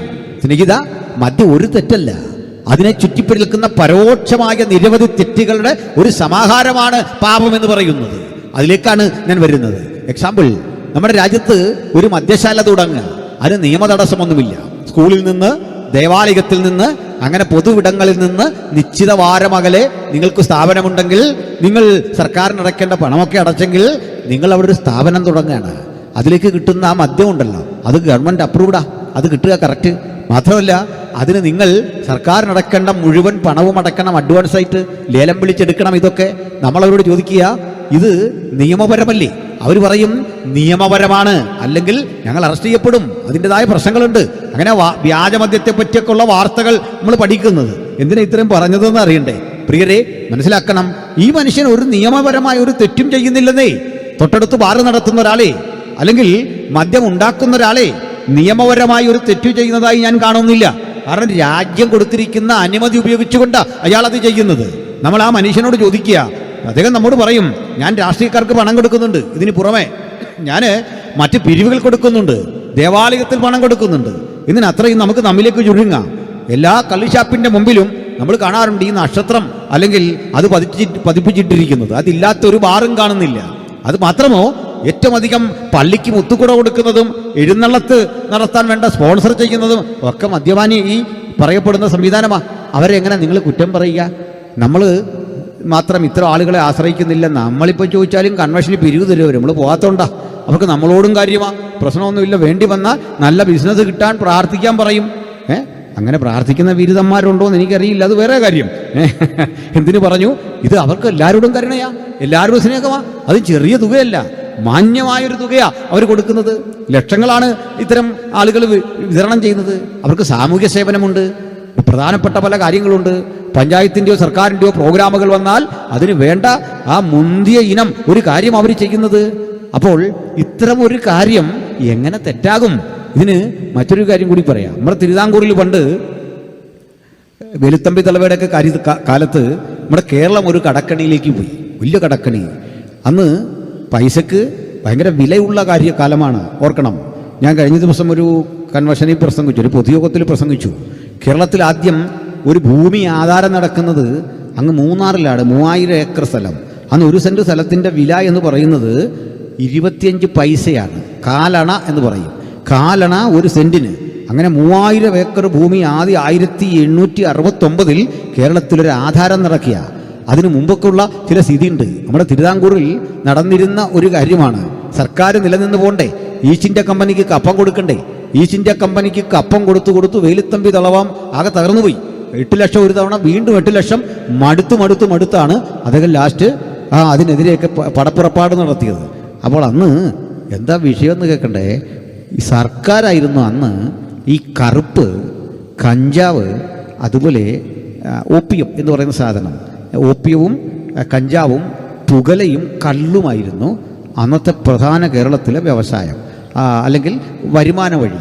പക്ഷെ അന്നൊരു കാര്യമുണ്ട്, ഇത് കംപ്ലീറ്റ്ലി സർക്കാരിൻ്റെ ഉടമസ്ഥതയില്ല, മറ്റു മനുഷ്യർക്കൊന്നും പറ്റില്ല. അപ്പോഴാണ് മാധവറാവു എന്നു പേരായ ഒരു 30 വയസ്സുകാരൻ IAS നമ്മളുടെ കൊണ്ടവർ പറഞ്ഞു, കടക്കണിയിലാണ്, ഇതൊന്ന് രക്ഷപ്പെടുത്തണം. മാധവറാവു പറഞ്ഞു പേടിക്കാനൊന്നുമില്ല. മാധവറാവുവിൻ്റെ മാധവറാവുവിൻ്റെ പ്രതിമയാണ് നമ്മൾ പാളയം വഴി പോകുമ്പോൾ കാണുന്നത്. മാധവറാവു പറഞ്ഞു അങ്ങനെ പേടിക്കൊന്നും വേണ്ട, കടം മാറ്റാനൊരു വഴിയുണ്ട്. ഈ പുകല നമുക്ക് ഈ സർക്കാരിൽ നിന്ന് എടുത്ത് പ്രൈവറ്റ് ആക്കണം, പുകല കച്ചവടം. അങ്ങനെ ജാഫ്നയിൽ നിന്ന്, ലങ്കയിൽ നിന്ന് കൊണ്ടുവരുന്ന പുകയില അത് പ്രൈവറ്റ് പാർട്ടികൾ കച്ചവടം ചെയ്യാനുണ്ടെങ്കിൽ അതുപോലെ കള്ള് പ്രൈവറ്റ് ആക്കണം, നമുക്ക് കഞ്ചാവ് പ്രൈവറ്റ് ആക്കണം. ആരെങ്കിലുമൊക്കെ നട്ടു വളർത്തി അവർ നമ്മുടെ കടവും വീടും കാര്യങ്ങളങ്ങനെ നടക്കുകയും ചെയ്യും. അത്ഭുതമെന്ന് പറയട്ടെ, നോക്കി നിൽക്കിയ കേരളത്തിൻ്റെ കടം മാറിക്കും.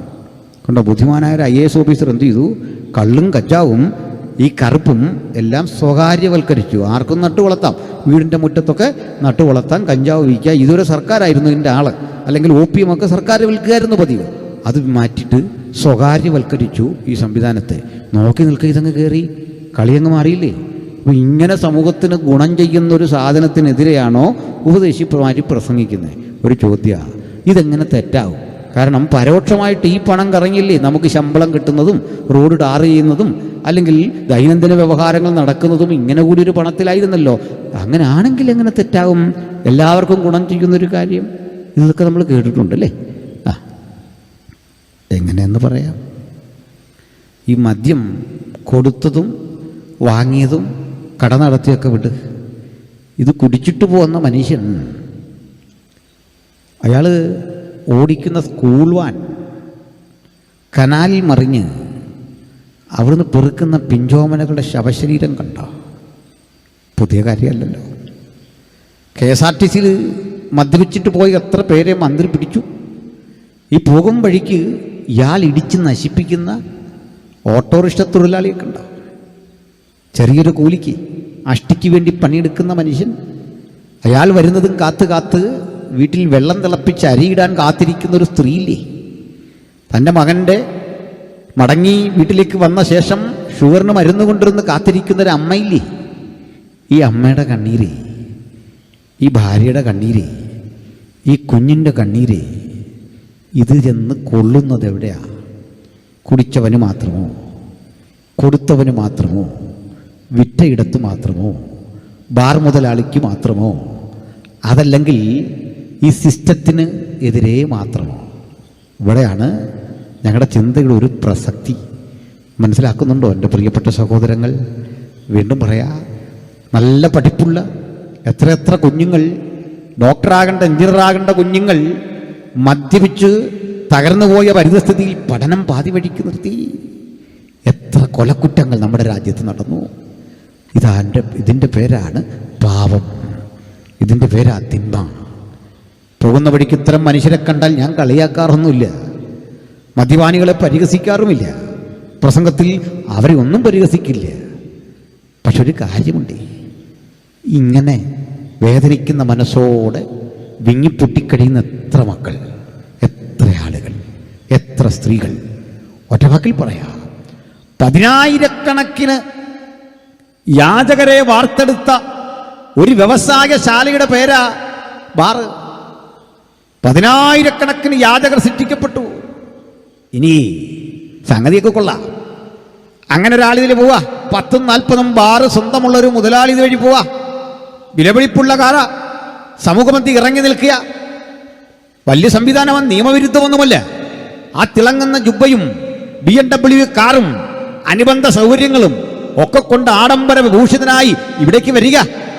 ആരെങ്കിലും ആത്മാർത്ഥമായി ഉള്ളിൻ്റെ ഉള്ളിൽ ആ മനുഷ്യനെ സ്നേഹിക്കുന്നുണ്ടാ? ഇല്ലെന്നുള്ളതാ സത്യം. വില തന്നത് അംഗീകാരം തന്നത് പണത്തിന്റെ വിലയാ, കാറിന്റെ വിലയാ, സമ്പന്നനാണെന്നുള്ള ഓർമ്മയാ, നീ എന്തോ വലിയ സ്വാധീനമുള്ള ആളാണെന്നുള്ള ഓർമ്മയാ. അതിനപ്പുറത്ത് ഒരു വിലയും ഒരു പരിഗണനയും തരാതെ പുച്ഛിച്ച് ഹൃദയത്തിന്റെ ഉള്ളിൽ കണ്ട് ഹൃദയത്തിൽ അകറ്റി നിർത്തിയിരിക്കുന്ന ആളുകളാ ബഹുഭൂരിപക്ഷം. കാരണം ഈ മദ്യാനുഭവത്തിന്റെ തിക്തഫലങ്ങൾ ഏറ്റുവാങ്ങിയ നൂറുകണക്കിന് മനുഷ്യർ പ്രത്യക്ഷമോ പരോക്ഷമായോ കൊന്നുകളഞ്ഞ നിരവധി പിഞ്ചോമനകളുടെ കരച്ചിൽ ഈ റോഡരികിൽ കേൾക്കുന്നുണ്ടേ. ഇടിച്ച് നശിപ്പിച്ച് തകർത്ത് കളഞ്ഞ് വാഹന അപകടങ്ങളിലൂടെ കൊന്നുകളഞ്ഞ നിരവധി ആളുകളുടെ കണ്ണീരെ ആളുകൾ അത് അറിയുന്നുണ്ട്, തിരിച്ചറിയുന്നുണ്ട്. ആ ശാപം ഈ ഭൂമിയിൽ കിടന്ന് നിലവിളിക്കുമ്പോൾ ഒരു കാര്യം മനസ്സിലാക്കിക്കൊള്ളണം, ഇത്തരം വേദനാജനകമായ മാനസിക അവസ്ഥയിൽ കൂടി കടന്നു പോകുന്ന ആ അവസ്ഥാവിശേഷത്തിന് വിധേയനായവന്റെ പേരാ പാപി. അവൻ നിർവഹിച്ച പ്രവൃത്തിയുടെ പേരാ പാപം. കാരണം പാപം കേവലം അവനെ മാത്രം നശിപ്പിക്കുകയല്ല, ഒരു സമൂഹത്തെ മുഴുവൻ നശിപ്പിക്കുന്നു, അതിന്റെ സ്വസ്ഥതയെ നശിപ്പിക്കുന്നു, അതിന്റെ വ്യവസ്ഥയെ മുഴുവൻ നശിപ്പിക്കപ്പെടുമ്പോൾ അവനും ഒരാഗ്രഹം, എനിക്കൊന്ന് മാറണം, എനിക്കിതിൽ നിന്നൊന്ന് വിമോചിതനാകണം. എന്താണ് വഴി?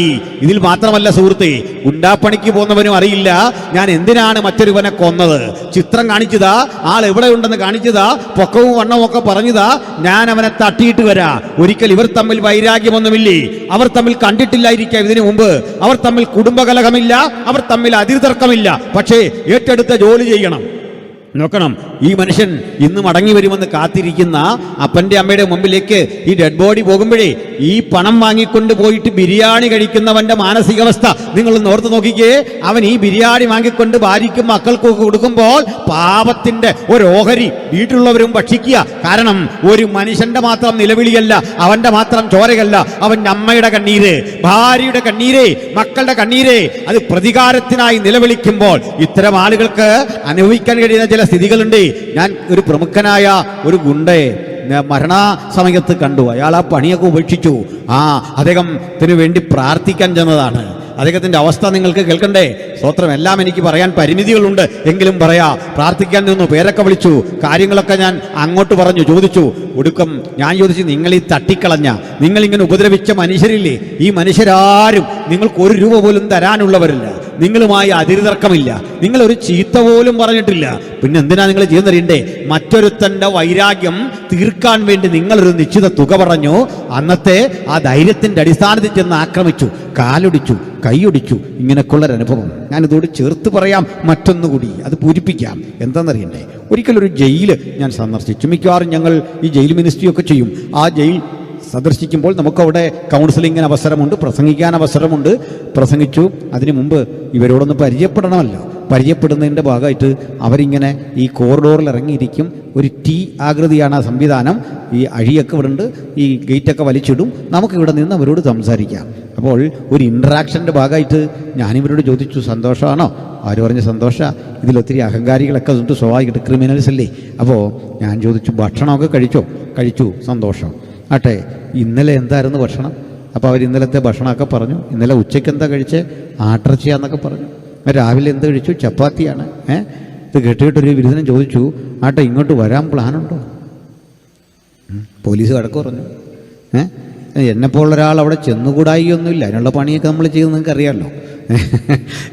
അത് ഗാന്ധിജിയൊക്കെ കിടന്ന സ്ഥലമല്ലേ, നമുക്കവിടെ കിടക്കാം, പോട്ടെ. അപ്പം ഞാൻ പറഞ്ഞു, അത് വന്നുകൂടായിയൊന്നുമില്ല. കേട്ട് ഈ ഭക്ഷണത്തെപ്പറ്റി ഒത്തിരി പറഞ്ഞ് അവസാനം ഞാൻ ചോദിച്ചു, ആട്ടെ ഇന്നലെ രാത്രി നിങ്ങളുടെ അമ്മ എന്താ കഴിച്ചേ വീട്ടിൽ?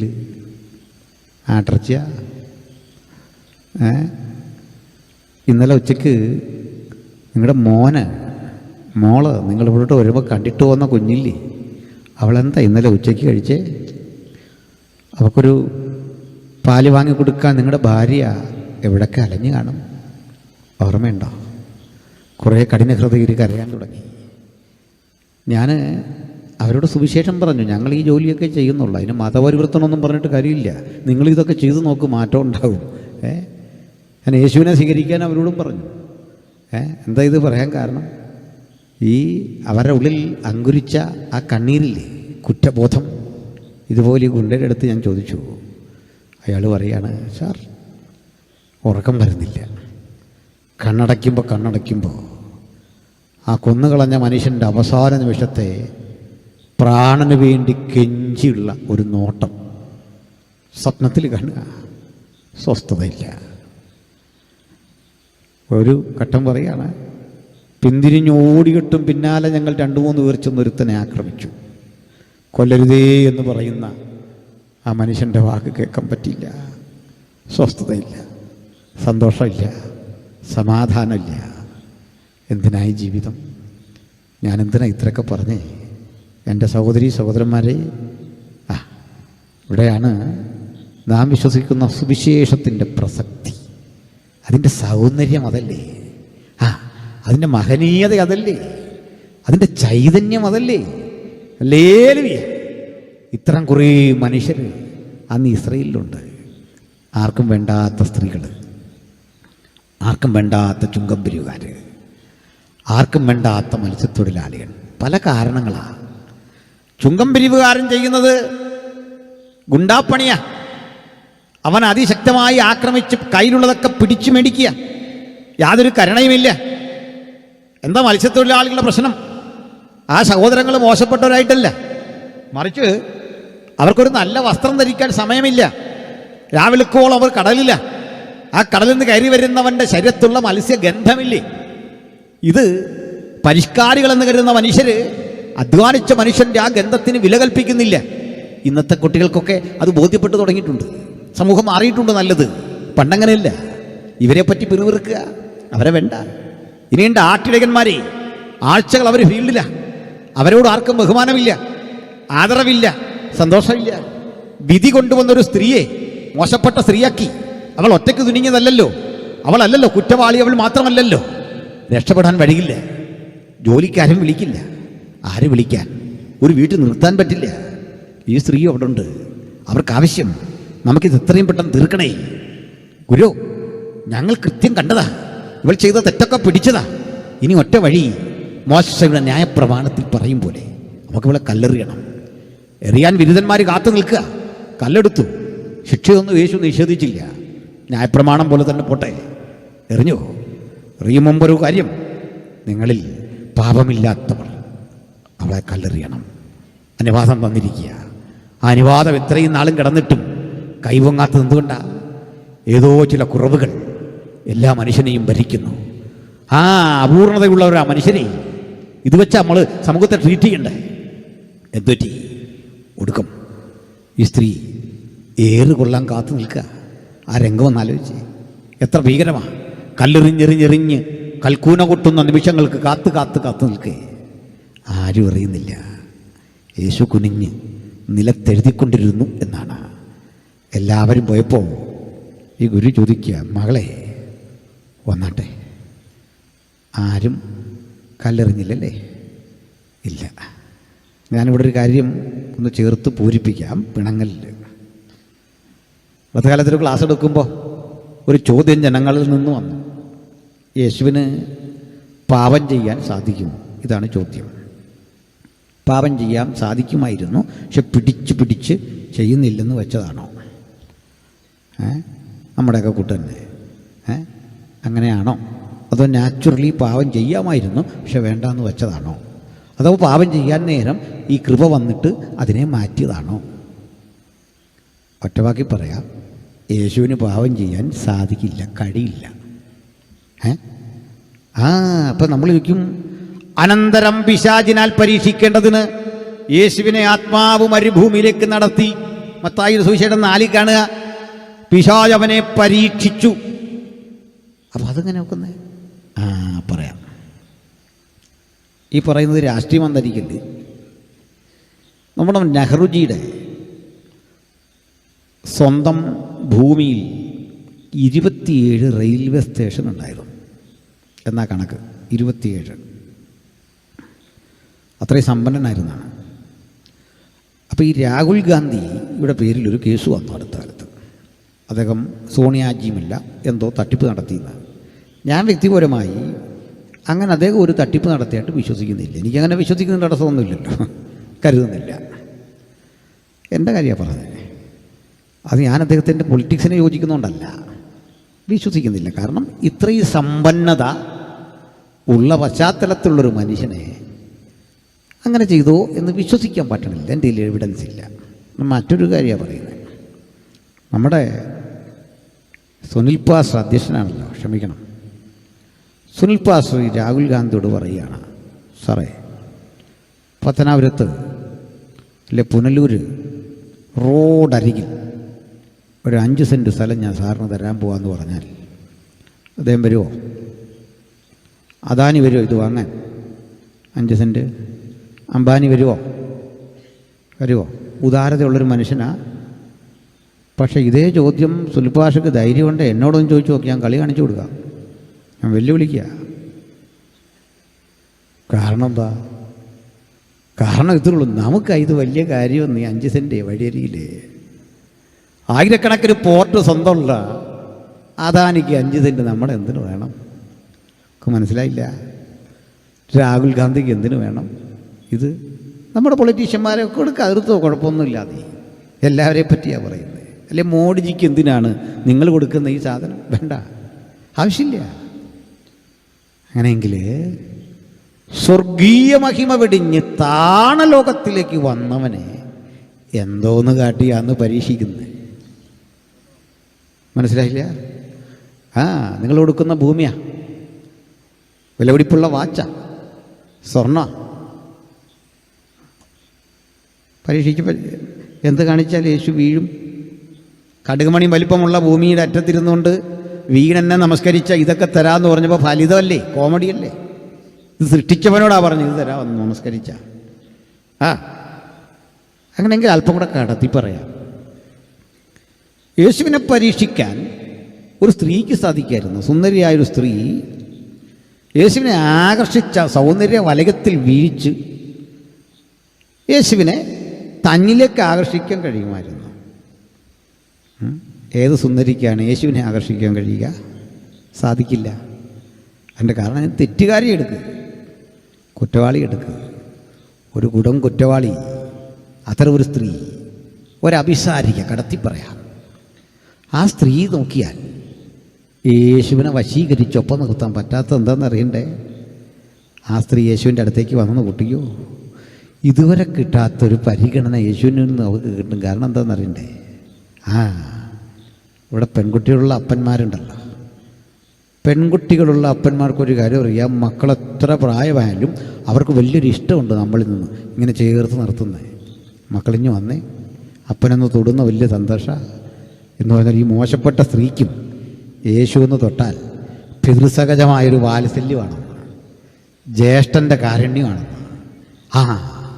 അങ്ങനെയാണ് നമ്മുടെ പാപിയായ സ്ത്രീ ഏറുകൊണ്ട് ചാകാൻ തുടങ്ങുമ്പോൾ, ഏറ് നിർത്തിയ ആളുകൾ മടങ്ങുമ്പോൾ പറയാ, കുഞ്ഞിഞ്ഞു വാ, ഇവിടെ നിൽക്ക്, പറയൂ. ആരും കല്ലെറിഞ്ഞില്ലല്ലോ, ഇല്ല. ഇന്നു മുതൽ നിൻ്റെ ജീവിതം മാറുക, ശിക്ഷയിൽ നിന്നെല്ലാം നീ ഒഴിഞ്ഞിരിക്കുക, നിന്നെ ആരും ഇനി ഒന്നും ചെയ്യില്ല, നിന്നെ ഞാൻ സംരക്ഷിച്ചിരിക്കുക, ഞാനും നിന്നെ കുറ്റം വിധിക്കില്ല. കുറ്റം വിധിക്കാൻ വന്നവനല്ല യേശു. ഈ സ്ത്രീക്കും പരിശുദ്ധി കൽപ്പിച്ച് മടക്കാൻ, ലോകത്തിലൊരു പ്രത്യയശാസ്ത്രത്തിനും ഈ സ്ത്രീക്കൊരു ജീവിതം കൊടുക്കാൻ കഴിയില്ലെങ്കിൽ അവളെ കന്യകയെപ്പോലെ പരിശുദ്ധയാക്കാൻ കഴിയുന്ന ഒരൊറ്റ മാർഗമേ ഉലകത്തിലുള്ളൂ. അത് നസ്രായനായ യേശുവിന്റെ സുവിശേഷമാണ്. ഹല്ലേലൂയ. ഒരു കന്യകയെപ്പോലെ അവളെ നഷ്ടപ്പെട്ട ജീവിതത്തെ തിരിച്ച് ഒരു സ്പിരിച്വൽ ട്രാൻസ്പ്ലാന്റേഷൻ യേശു റിഫോം ചെയ്തു. യേശു മാറ്റിയെടുത്തു, സർവസ്വവും മാറ്റിയെടുത്തു. അതിനൊരു മറുവശം ഞാൻ പറയാം. ഒരു മനുഷ്യനെ പരിചയപ്പെട്ടു, സാക്ഷ്യമൊക്കെ പറഞ്ഞു. മുഴുക്കുടിയനായിരുന്നു. ഒന്നാമത് ഈ കുടിയന്മാർ വാചാലമായി പറയുന്ന സാക്ഷ്യം കേട്ടൊന്നും അത്ഭുതപ്പെട്ടു പോയില്ല. പിന്നെ ഇയാളെ കൊണ്ടിങ്ങനെ നടക്കുക. ഈ കുടിയൻ പണ്ടത്തെ കുടി നിർത്തിയ കഥ കേൾക്കാൻ നമ്മളിരിക്കുക. വചനം പറയേണ്ട സമയത്തല്ല, അയാൾ ബാറിൽ കയറി കുടിച്ച കഥയില്ല പറയുക. ഇത് കേട്ടിട്ട് എന്താ കാര്യം? അപ്പോൾ ഇതെല്ലാം കഴിഞ്ഞ് ഇദ്ദേഹം എന്നോടൊരു കാര്യം പറഞ്ഞു, പാസ്റ്ററെ, ഞാനിനി ആ പഴയ ജീവിതത്തിലേക്ക് പോകാതിരിക്കാൻ, പഴയ കൂട്ടുകാരോടൊപ്പം സഹകരിച്ച് പഴയ ജീവിതത്തിലേക്ക് പോകാതിരിക്കാൻ എനിക്ക് വേണ്ടി പ്രാർത്ഥിക്കണം. ഞാൻ പറഞ്ഞു, എനിക്കതിന് നേരമൊന്നുമില്ല. നീ അങ്ങോട്ട് പോകാൻ നോക്കിയിരിക്കണോ, എനിക്കെൻ്റെ കാര്യം നോക്കി നടത്തണോ? ഇതിനൊന്നും നേരമില്ല. ഈ കൊട്ടേഷനൊന്നും ആരും പിടിക്കല്ല. കാരണം ഇവൻ രക്ഷിക്കപ്പെട്ടവനല്ല. പിടിയിട്ടില്ല. രക്ഷിക്കപ്പെട്ടവും പിറ്റേന്നും അതുവഴി പോകുന്നു, പഴയ കൂട്ടുകാരെയൊക്കെ കാണുന്നു. പക്ഷെ വ്യത്യാസം എന്താണെന്നറിയണ്ടേ? ആ കൂട്ടുകാരെയൊക്കെ കാണുമ്പോൾ എന്തോ തരത്തിൽ അവനെ ക്ഷണിച്ചാലും പറയും, സ്നേഹിത, ഇതിലും വലിയൊരു വീര്യം ഞാൻ ഉയരത്തിൽ നിന്ന് ആസ്വദിച്ചു. ഇതൊക്കെ വലിച്ചെറിഞ്ഞിട്ട് വാ, എന്നെ രക്ഷിച്ചവൻ നിന്നെയും രക്ഷിക്കാൻ ശക്തനാ, വിടുവിക്കാൻ ശക്തനാ, രൂപാന്തരപ്പെടുത്താൻ ശക്തനാ.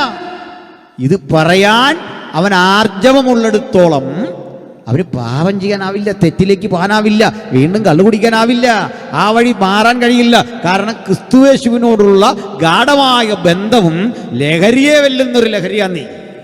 ഹൃദയാന്തര ഭാഗത്ത് കിട്ടുന്ന ഒരു സാന്ത്വനമാണെന്നേ, അതൊരു അനുഭവമാണെന്നേ.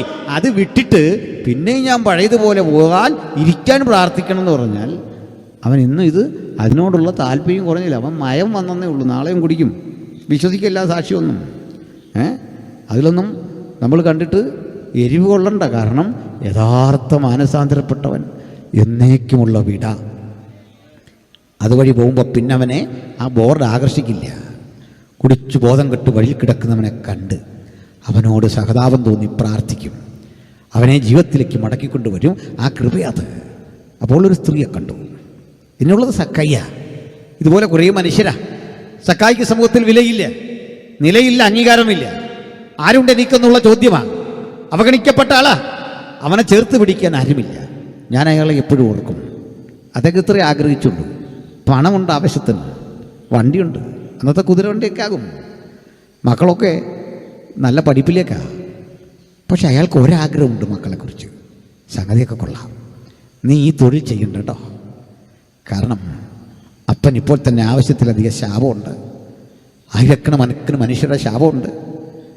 ഈ വേദനിക്കുന്ന പ്രിയപ്പെട്ടവനെ കണ്ട് ഭാര്യ അന്നും പറഞ്ഞു കാണും, ഭാരപ്പെടാതെ നീ, നമുക്കിതൊക്കെ ഉപേക്ഷിച്ചിട്ടൊരു നല്ല ജീവിതം കിട്ടും. അയാൾ അന്നേ ചിന്തിക്കുന്നുണ്ട്, എനിക്കൊന്ന് താത്തു വെക്കണം, ഈ പാപം ഒന്ന് ഇറക്കി വെക്കണം, ഇതെന്നെ ഇങ്ങനെ അള്ളിപ്പിടിച്ചിരിക്കുക, എനിക്കൊന്ന് മാറണം, എനിക്കൊന്ന് ഉണരണം. അതല്ലേ വചനം കേൾക്കുന്ന എൻ്റെ പ്രിയപ്പെട്ട സുഹൃത്തുക്കളെ, ദൂരത്തും വഴിയരിലുമൊക്കെ ഇരുന്ന് കേൾക്കുമ്പോൾ നിങ്ങൾക്കും ഈ ആഗ്രഹമില്ലേ? ഈ അധോലോകത്തിൽ നിന്ന് വേർപിരിയണം, ഈ കഞ്ചാവ് കച്ചവടത്തിൽ നിന്ന് വേർപിരിയണം, മദ്യാസക്തിയിൽ നിന്ന് വേർപിരിയണം, എവിടെങ്കിലും കൊണ്ടൊന്ന് ഇറക്കി വെച്ചിട്ട് എനിക്കെൻ്റെ വഴിക്ക് പോകണം. ആഗ്രഹിച്ചു വരുമ്പോൾ ഇരട്ടി ശക്തിയോടെ തന്നെ പിടിക്കുന്നു, അതെന്നെ ഞെരുക്കുന്നു, അതെന്നെ ഒതുക്കുന്നു, രക്ഷയില്ല. ഇതിൻ്റെ പേരാ ബന്ധനം. മനസ്സിലാവുന്നുണ്ടോ? ഇതാ ബന്ധനം, ബന്ധിക്കപ്പെട്ട അവസ്ഥ. Nobody can save U. ആർക്കും നിങ്ങളെ രക്ഷിക്കാനാവില്ല. നിയമം നിങ്ങളെ വരിഞ്ഞു കിട്ടും, നിങ്ങളുടെ കയ്യിൽ കയ്യാമം വെക്കും, നിങ്ങൾ അകത്തു പോകേണ്ട സ്ഥിതി വരും. ഒരിക്കലും ആ ജയിൽ തകർന്നാൽ പോലും പുറത്തു വരാനാവാത്ത സ്ഥിതി വരും.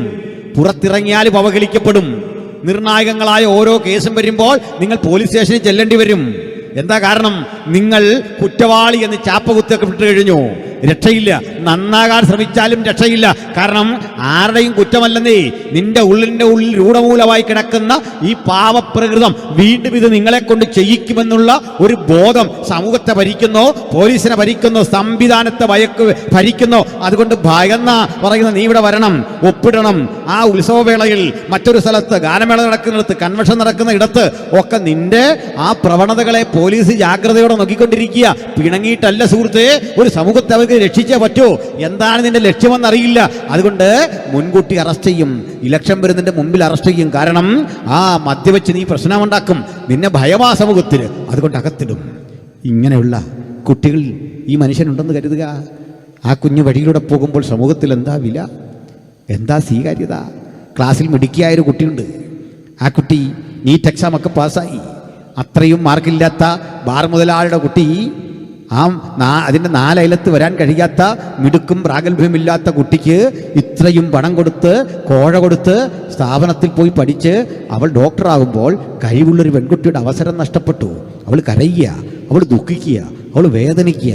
അപ്പോഴൊക്കെ ഈ കൊച്ചുപെണ്ണിൻ്റെ മനസ്സിലെ ചിന്ത എന്താ? ഈ മദ്യം മണക്കുന്ന അതിൻ്റെ ഗന്ധമുള്ള ഒരു സ്റ്റെതസ്കോപ്പാണ് മറ്റവൾ തൂക്കിയിരിക്കുന്നത്. കഴിവുണ്ടായിട്ടൊന്നുമല്ല, പക്ഷെ എന്തൊക്കെയോ സാഹചര്യങ്ങളാൽ അവളും വന്നു. നിങ്ങൾ പ്രഗത്ഭയല്ലാത്തത് കൊണ്ട് തന്നെ കുറിച്ച മരുന്ന് തെറ്റാ, ചെയ്യുന്ന ഓപ്പറേഷൻ തെറ്റാ. കാരണം അതിൽ കഴിവുള്ള ഒരാളെ അവഗണിച്ചിട്ടാ നിങ്ങൾ ഈ സ്ഥലത്തേക്ക് വന്നത്. ഇവിടേക്ക് കയറി വന്നത് അങ്ങനെയാ, നേരായ വഴിക്കല്ല വന്നത്, കൃത്യമായ വഴിക്കല്ല വന്നത്. അതിന് 100 പ്രശ്നങ്ങളാ. ഇത് മുഴുവൻ ശാപമായി നമ്മുടെ സമൂഹത്തിൽ ഇങ്ങനെ കിടക്കുകയാണേ. അപ്പോൾ ഇങ്ങനെയുള്ള സക്കായി ചിന്തിച്ചു, കല്യാണ സ്ഥലത്ത് എന്നാൽ എന്നെ ആളുകൾ ഇങ്ങനെ നോക്കുക, കൊളരാതിരുത്തൻ. വീട്ടിലേക്കൊരു വിവാഹ ആലോചന വന്നാൽ എൻ്റെ ഈ തൊഴിലൊരു പ്രശ്നമാണ്. സമൂഹം എന്നെ സ്വീകരിക്കുന്നില്ല, ഞാൻ എന്ത് ചെയ്യും? ഇങ്ങനെ 100,000 ചോദ്യങ്ങളോടെ പോയ ഒരുത്തൻ അന്ന് തീരുമാനിച്ചു, ഇങ്ങനെ യേശു എന്നൊരാളെ കേട്ടിട്ടുണ്ട്, എനിക്ക് ഒന്ന് കണ്ടാൽ കൊള്ളാം, ഇത് കണ്ടാൽ മതി. അതേ ഒരു മരത്തിൽ കയറിയിരുന്നു എന്നാണ്, അത്തിമരത്തിൽ ഇരുന്നുകൊണ്ട് താഴെക്കൂടി പോകുന്ന യേശുവിനെ ജസ്റ്റ് ഒന്ന് കാണുക, അത്രേ ഉള്ളൂ. മുമ്പേ പറഞ്ഞ പോലെ ഒരു സെലിബ്രിറ്റിയെ കാണുമ്പോൾ ഉള്ള ഒരു തൃപ്തി, അതിൽ പരമൊന്നുമില്ല. ഒന്ന് കാണാനാണ് ആഗ്രഹിച്ചത്. യേശു ആ മരത്തിൻ്റെ ചുവട്ടിൽ വന്നു, അവിടെ നിന്നു. കൂടെ വന്ന ജനാവലിക്കൊന്നും ഈ നിൽപ്പിൻ്റെ അർത്ഥമറിയില്ല. അവരും അങ്ങ് നിന്നു. ഈ നോട്ടം പതിക്കുന്നത് മുകളിലേക്കാണ്, മറ്റാരും അങ്ങോട്ട് നോക്കുന്നുമില്ല. ഈ തിരക്കിൽ എന്തിനാ മരത്തിലേക്ക് നോക്കുന്നേ? പക്ഷേ യേശു നോക്കി. എന്താ കാര്യം തരണ്ടേ? ഈ നോട്ടം ഇന്ന് തീരുമാനിച്ചതല്ല. യുഗങ്ങൾക്കപ്പുറത്ത് അമ്മയുടെ ഉദരത്തിൽ പിന്നാകാരമാകും മുമ്പ് നിന്റെ കണ്ണെന്നെ കണ്ടു. നിയമിക്കപ്പെട്ട നാളുകളൊന്നുമില്ലാതിരുന്നപ്പോൾ അവയൊക്കെ നിന്റെ ജീവൻ്റെ പുസ്തകത്തിൽ എഴുതി. നേരെ യാതൊരു വാക്കും എൻ്റെ നാവിന്മേലില്ല. ഞാനിരിക്കുന്നു, എഴുന്നേൽക്കുന്നു, നീ അറിയുന്നു. എൻ്റെ നിരൂപണം ദൂരത്തുനിന്ന് ഗ്രഹിക്കുന്നു. ഈ കർത്താവ് എന്നിട്ട് വിളിച്ചു, സക്കായി വേഗമിറങ്ങി വാ. ഒരു വിളിയാ. തെറ്റ് ചെയ്ത മനുഷ്യനെ പോലീസ് വിളിച്ചാൽ, കോടതി സമൻസ് അയച്ചാൽ, വേണ്ട ഒരു കൊച്ചുകുട്ടി തെറ്റ് ചെയ്തു, അപ്പൻ വന്നു എന്നറിഞ്ഞാൽ ഒരു ഭയം അവനെ അലട്ടും. അങ്ങനെയല്ലേ? ഞാനൊക്കെ വീട്ടിൽ രാത്രി വളരെ ലേറ്റായിട്ട് ചെല്ലുന്ന ആൾക്കാരാണല്ലോ. കുട്ടികൾ ഒക്കെ മുതിർന്നു. ചെറിയ കുട്ടിയായിരിക്കും, മോന് എന്തെങ്കിലും കുസൃതി ചെയ്താൽ ഉറങ്ങാതെ കിടക്കുന്ന അവനറിയാം അമ്മ പപ്പയുടെ അടുത്തതെല്ലാം പറയുമ്പോൾ ഉള്ള പ്രതികരണം എന്താ? ഉറക്കമില്ല. നമ്മൾ ചെല്ലുന്നു, വിളിക്കുന്നു, എന്തുകൊണ്ട്? ഒന്നുമില്ല. നീ എന്നാ ഉറങ്ങാത്ത? ഒന്നുമില്ല. വൈഫ് പറയുന്ന അവനിന്ന് കഴിച്ചില്ല. എന്താ കഴിക്കാഞ്ഞേ? അതെ, വേണ്ട. മോൻ വന്നേ, പറ, പാപ്പയുടെ അടുത്ത് പറ, തുറന്നു പറ. ഒന്നും പറയാതെ അവിടെ ഇങ്ങനെ ഇരിക്കുക. പപ്പായ്ക്കൊരു പ്രശ്നമുണ്ട്, എല്ലാ പപ്പായ്ക്കും ഒരു പ്രശ്നമുണ്ട്. പപ്പയുടെ മുമ്പിൽ ചപ്പാത്തി വെച്ചു, ചായ വെച്ചു, മോള് കഴിക്കുന്നില്ലേ, മോൻ കഴിക്കുന്നില്ലേ, പപ്പ കഴിക്കാൻ പറ്റില്ല, ഒരു പീസ് പോലും കഴിക്കാൻ പറ്റില്ല. പപ്പയുടെ അടുത്തിരി, അവൻ കഴിക്കില്ല, അവൾ കഴിക്കില്ല. അവസാനം കാരണം പറ. അപ്പോൾ വൈഫ് പറയും, ഇവിടെ ചെറിയ പ്രശ്നമൊക്കെ ഉണ്ട്. പറ, ഇങ്ങനൊരു കുസൃതി ഇവിടെ നടന്നു. അപ്പോൾ കുഞ്ഞ് പ്രതീക്ഷിക്കുക, ഇങ്ങനെ കരയാൻ കാത്തിരിക്കുക, അടി പ്രതീക്ഷിച്ചിരിക്കുക, മുഖഭാവം മാറുന്ന പ്രതീക്ഷിച്ചിരിക്കുക. അപ്പൻ പറയാണ്, അത്രേ ഉള്ളോ, പോട്ടെ, സാരമില്ല, അപ്പോൾ പരിഹരിക്കാം. കുഞ്ഞ് വന്നാട്ടെന്ന് പറയുമ്പോൾ പൊട്ടിയൊരു കരച്ചിലില്ലേ മകന്? മകളൊരൊറ്റ കരച്ചിൽ. എന്തിനാ? ശിക്ഷ പ്രതീക്ഷിച്ച ഇടത്തെ ഒരു കാരുണ്യം. ഇങ്ങനെ നമ്മൾ രക്ഷിക്കപ്പെട്ട, ഇങ്ങനെ നമ്മൾ യേശുവിൻ്റെ അടുത്ത് വന്നേ. വിളിച്ചെന്തിനാ? അടി തരാനാന്നാ ഓർത്തെ. അടിക്കും, ശിക്ഷിക്കും. ശിക്ഷയ്ക്ക് അർഹനാ ഞാൻ. കുറ്റം ചെയ്ത് ഞാൻ ശിക്ഷയ്ക്ക് അർഹനായിട്ടാ ഇവിടെ വന്നേ. നിങ്ങളും അങ്ങനെ വന്നേ, ദൈവസന്നിധിയിലാണ്. ഇന്നല്ലട്ടാ. അടുത്ത് വന്നപ്പോൾ പറയാ, വാ, അവൻ നിങ്ങൾക്കായി കരുതുന്നതാകയാൽ സകല ചിന്താകുലവും അവൻ്റെ മേലിട്ടുകൊള്ളി. അവൻ്റെ പുത്രനായ യേശുവിൻ്റെ രക്തം സകല പാപവും പൊക്കി നമ്മെ ശുദ്ധീകരിക്കുന്നു. കർത്താവ് വിളിച്ചു, വാ, താഴേക്ക് ഇറങ്ങ്. സക്കായി വേഗത്തിൽ ഇറങ്ങി വന്നു. സക്കായിക്കൊരാഗ്രഹമുണ്ട്, ഗുരു, നീ എന്നെ ശിക്ഷിക്കണം, നീ എന്നെ വഴക്ക് പറയണം, നീ എന്നെ തല്ലണം, നിൻ്റെ ശിക്ഷ ഏറ്റുവാങ്ങാൻ നമ്മുടെ ശിരസ്കനായി ഞാൻ തിരുമുമ്പിൽ നിൽക്കുകയാണ് ഗുരു. ഇതാ മനസ്സ്. ആ ചാപ്റ്റർ തുറക്കാതെ യേശു പറയുകയാണ്, ഇന്നേ നിൻ്റെ വീട്ടിലാണ് എൻ്റെ ഭക്ഷണം. നിൻ്റെ വീട്ടിലാണ് ഭക്ഷണം. അതിന് പറയണമെന്നുണ്ട്, ഗുരു വരല്ലേ, എൻ്റെ ഭക്ഷണം അശുദ്ധമാണ് ഗുരു. അതെങ്ങനെ അശുദ്ധം എന്നറിയണ്ടേ? പാകപ്പെടുത്തിയപ്പോഴോ അശുദ്ധ മൃഗത്തെ പാകം ചെയ്തുകൊണ്ടല്ല, നൂറുകണക്കിന് ആളുകളുടെ കണ്ണീര് ആ ഭക്ഷണത്തിലുണ്ട്. ആ ചപ്പാത്തി കൊള്ളില്ല ഗുരു, ആ ചായ കൊള്ളില്ല ഗുരു, ആ ചിക്കൻ കൊള്ളില്ല ഗുരു. കാരണം ഞാൻ വീട്ടിലിത് ഉണ്ടാക്കുമ്പോൾ ഇത് കഴിക്കേണ്ട അർഹതപ്പെട്ട നിരവധി കുഞ്ഞുങ്ങൾ കരയുന്നുണ്ട്. അവരൊക്കെ തന്നെ ചൂടുവെള്ളം കുടിച്ച് വീട്ടിൽ ഉറങ്ങിക്കിടപ്പുണ്ട്, പട്ടിണി കിടപ്പുണ്ട്. എൻ്റെ കൂടെ നീ ഇത് കഴിക്കുമ്പോൾ സഹിക്കാൻ പറ്റുന്നില്ല ഗുരു, ചിന്തിക്കാൻ പറ്റുന്നില്ല ഗുരു. ഈ ഗുരു അങ്ങനല്ലെന്നേ. അവൻ നിന്നെ തൊട്ടാൽ, അവൻ ആ ഭക്ഷണം കഴിച്ചാൽ നിന്റെ പൂർവകാല പാപവും ഇപ്പോഴുള്ളതും ശുദ്ധീകരിക്കപ്പെട്ട് ഒരു പുതുമനുഷ്യനാക്കി തീർക്കുന്ന ദിവ്യ ഔഷധമാ നസ്രകനായ യേശുക്രിസ്തുവിന്റെ സുവിശേഷം. അതാ ഞങ്ങൾ ഈ ഗ്രാമത്തോട് പറയുന്നേ, ശുദ്ധമാക്കുന്ന സുവിശേഷം. കണ്ട നാട്ടുകാരൻ പറയാ, ഈ യേശു എന്തൊരു മനുഷ്യനാ. ശരി, ഞങ്ങളുടെ പ്രതീക്ഷകളെല്ലാം പോയി. ഞങ്ങളുടെ പ്രതീക്ഷ നാട്ടിൽ കൊള്ളാവുന്ന മനുഷ്യരെയൊക്കെ ചേർത്തൊരു സംഘടന ഉണ്ടാക്കി മാന്യന്മാർക്ക് മാത്രം കൂടാൻ പറ്റുന്ന ക്ലബ്ബൊക്കെ സൃഷ്ടിച്ച് അവിടെ അന്തസ്സുള്ള ആളുകളെ മാത്രം ഇരുത്തി കുലീനത്വമുള്ളവനെ കൂട്ടത്തിലിരുത്തി ഒക്കെ പോകുന്ന ഓർത്ത്. പക്ഷേ ഇവിടെ ഇപ്പോൾ കൂടെ കൂട്ടിയ മനുഷ്യന്റെ സ്റ്റാൻഡേർഡ് കണ്ടില്ലേ? ഒരു വല്ലാത്തൊരുത്തൻ. കഴിഞ്ഞ ആഴ്ച ചെന്ന് യേശു സഹകരിച്ച വീട് കണ്ടില്ലേ? പാപിയായ ഒരു സ്ത്രീ കല്ലെറിയാൻ വിധിക്കപ്പെട്ടെ. അതിനുമുമ്പ് യേശു ഇങ്ങോട്ട് കൊണ്ടുവന്ന മത്തായിയെ കണ്ടില്ലേ? ഇതുപോലൊരു ചുങ്കക്കാരൻ. പക്ഷെ കഷ്ടം, ഇതെന്തൊരു പോക്ക. അവനെ പാപി പാപി എന്ന് വിളിച്ച് സമൂഹം ഇങ്ങനെ പെറുവിറുക്കുന്ന ഘട്ടത്തിൽ അടുത്തൊരു കാര്യം കണ്ടു. അതെന്താണെന്നറിയണ്ടേ? ഇവരെല്ലാം പറയാ സക്കായി ഒരു കുടില തന്ത്രജ്ഞൻ, സക്കായി ഒരു പാപി, ചുങ്കക്കാരൻ, അഴിമതിക്കാരൻ. ഈ വാക്കുകളുടെ ആ സ്ഥിരമായ പ്രവാഹം ഇങ്ങനെ ഒലിച്ചിറങ്ങുക, ലാവ പോലെ ചുട്ടുപഴുത്ത വാക്കുകൾ കൊണ്ട് അവരാക്രമിക്കുമ്പോൾ യേശു പറയുക, ഇവനും അബ്രഹാമിൻ്റെ പുത്രനാകയാൽ. ലോകം പറയുന്ന പോലല്ല, നിന്റെ വിലാസം മാറ്റാൻ കഴിയുന്നവൻ, ആ സ്ഥിതിഗതി മുഴുവൻ മാറ്റാൻ കഴിയുന്നവൻ, കുടുംബചരിത്രം മുഴുവൻ മാറ്റാൻ കഴിയുന്നവൻ, ജീവിതത്തിൽ ഇതുവരെ അനുഭവിച്ച ത്യാഗങ്ങളെ മുഴുവൻ അടിമുടി പരിഷ്കരിക്കാൻ കഴിയുന്നവൻ, അതിൻ്റെ ആകത്തുകയെ കൂടുതൽ കരുത്തോടെ തിരിച്ചു തരാൻ കഴിയുന്ന ഒരുവൻ ഇന്ന് നമ്മുടെ മധ്യേ വന്നിട്ടുണ്ടെങ്കിൽ ആ ദൈവ സാന്നിധ്യമാ നമ്മെ ഇന്ന് പരിഷ്കരിക്കുന്നത്, നമ്മെ മാറ്റിമറിക്കുന്നത്. ഹല്ലേലൂയ. അപ്പോൾ സക്കായി ഇറങ്ങി വരുമ്പോൾ പറയാ, ഞാൻ എൻ്റെ ഭൂസ്വത്തിൻ്റെ പാതി ദരിദ്രർക്ക് കൊടുക്കും. ചതിവായി വല്ലതും വാങ്ങിയെങ്കിൽ കണക്കെടുത്ത് പരിശോധിച്ചിട്ട് 4 ഇരട്ടി കൊടുക്കും. ധനാഢ്യന. ഇതുവരെ അവൻ്റെ മനസ്സിലെ മോഹം ഉള്ള ഭൂമി എങ്ങനെ എക്സ്റ്റെൻഡ് ചെയ്യണം, കൂടുതൽ കൂടുതൽ വെട്ടിപ്പിടിക്കണം. പലിശയ്ക്ക് പണം തന്നിട്ട് ഭൂമി അറ്റാച്ച് ചെയ്ത് കൊടുത്ത് അന്നേരത്തെ കാര്യത്തിന് ചികിത്സയ്ക്ക് വേണ്ടി, ഭർത്താവിൻ്റെ ചികിത്സയ്ക്ക് വേണ്ടി, വൃക്ക മാറ്റി വെക്കാൻ വേണ്ടി,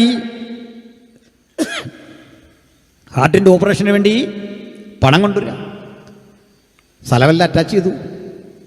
ഇത് പിടിക്കാൻ വരുന്ന മനുഷ്യൻ, അവൻ അയക്കുന്ന ആ ഗുണ്ടാപ്പടയ്ക്ക് കരുണയെന്നൊന്നില്ലെന്നേ. അത്യാസന്ന നിലയിൽ ഓക്സിജൻ എടുത്ത് കിടന്നാലും കാരുണ്യമെന്നൊന്നും അവരുടെ മനസ്സിലില്ല. മനസ്സ് തഴമ്പിച്ചു പോയി. നിങ്ങൾ കരഞ്ഞിട്ട് കാര്യമില്ല. സ്ഥലം പോക്ക, ആട്ടിമുട്ടി പോക്ക, തകർച്ചയാ. ഞാനിതുപോലെ കണ്ടു ഒരിക്കലൊരു വീട്. ആ വീട് മുഴുവൻ ആത്മഹത്യ ചെയ്യാനിരിക്കുന്ന മനുഷ്യരാ. പ്രായപൂർത്തിയായ ഒരു പെൺകുട്ടിയും ഒരു ആൺകുട്ടിയുമുണ്ട്. റോഡരികിൽ നല്ലൊരു വീടും 10-40 സ്ഥലവുമുണ്ട്. ബിസിനസ് പാളിപ്പോയി. ഇത് മുഴുവൻ പോക്കാണ്. ഇതാ ഇപ്പോൾ വന്നിരിക്കുകയാണ്. ആ കൂടെ ആ വീട്ടിലെ പിതാവിന് ഒരു കൊറോണറി ബൈപ്പാസ്. ഇതെല്ലാം കൂടെ ഒരു ഘട്ടത്തിൽ വന്നിരിക്കുക. പലിശ മുടങ്ങി, വാഹനമൊക്കെ പോയി, ചവിട്ട് സൈക്കിൾ പോലുമില്ല. കടയിലെ സാധനങ്ങളെല്ലാം കൊണ്ടുപോയി. സാനിറ്ററി ഐറ്റംസ് ഒക്കെ വിൽക്കുന്ന കടയാണ്. ഇതെല്ലാം പോക്കായി. കടം തിരിച്ചു കൊടുക്കാൻ വഴിയില്ല, ഒരു വഴിയില്ല.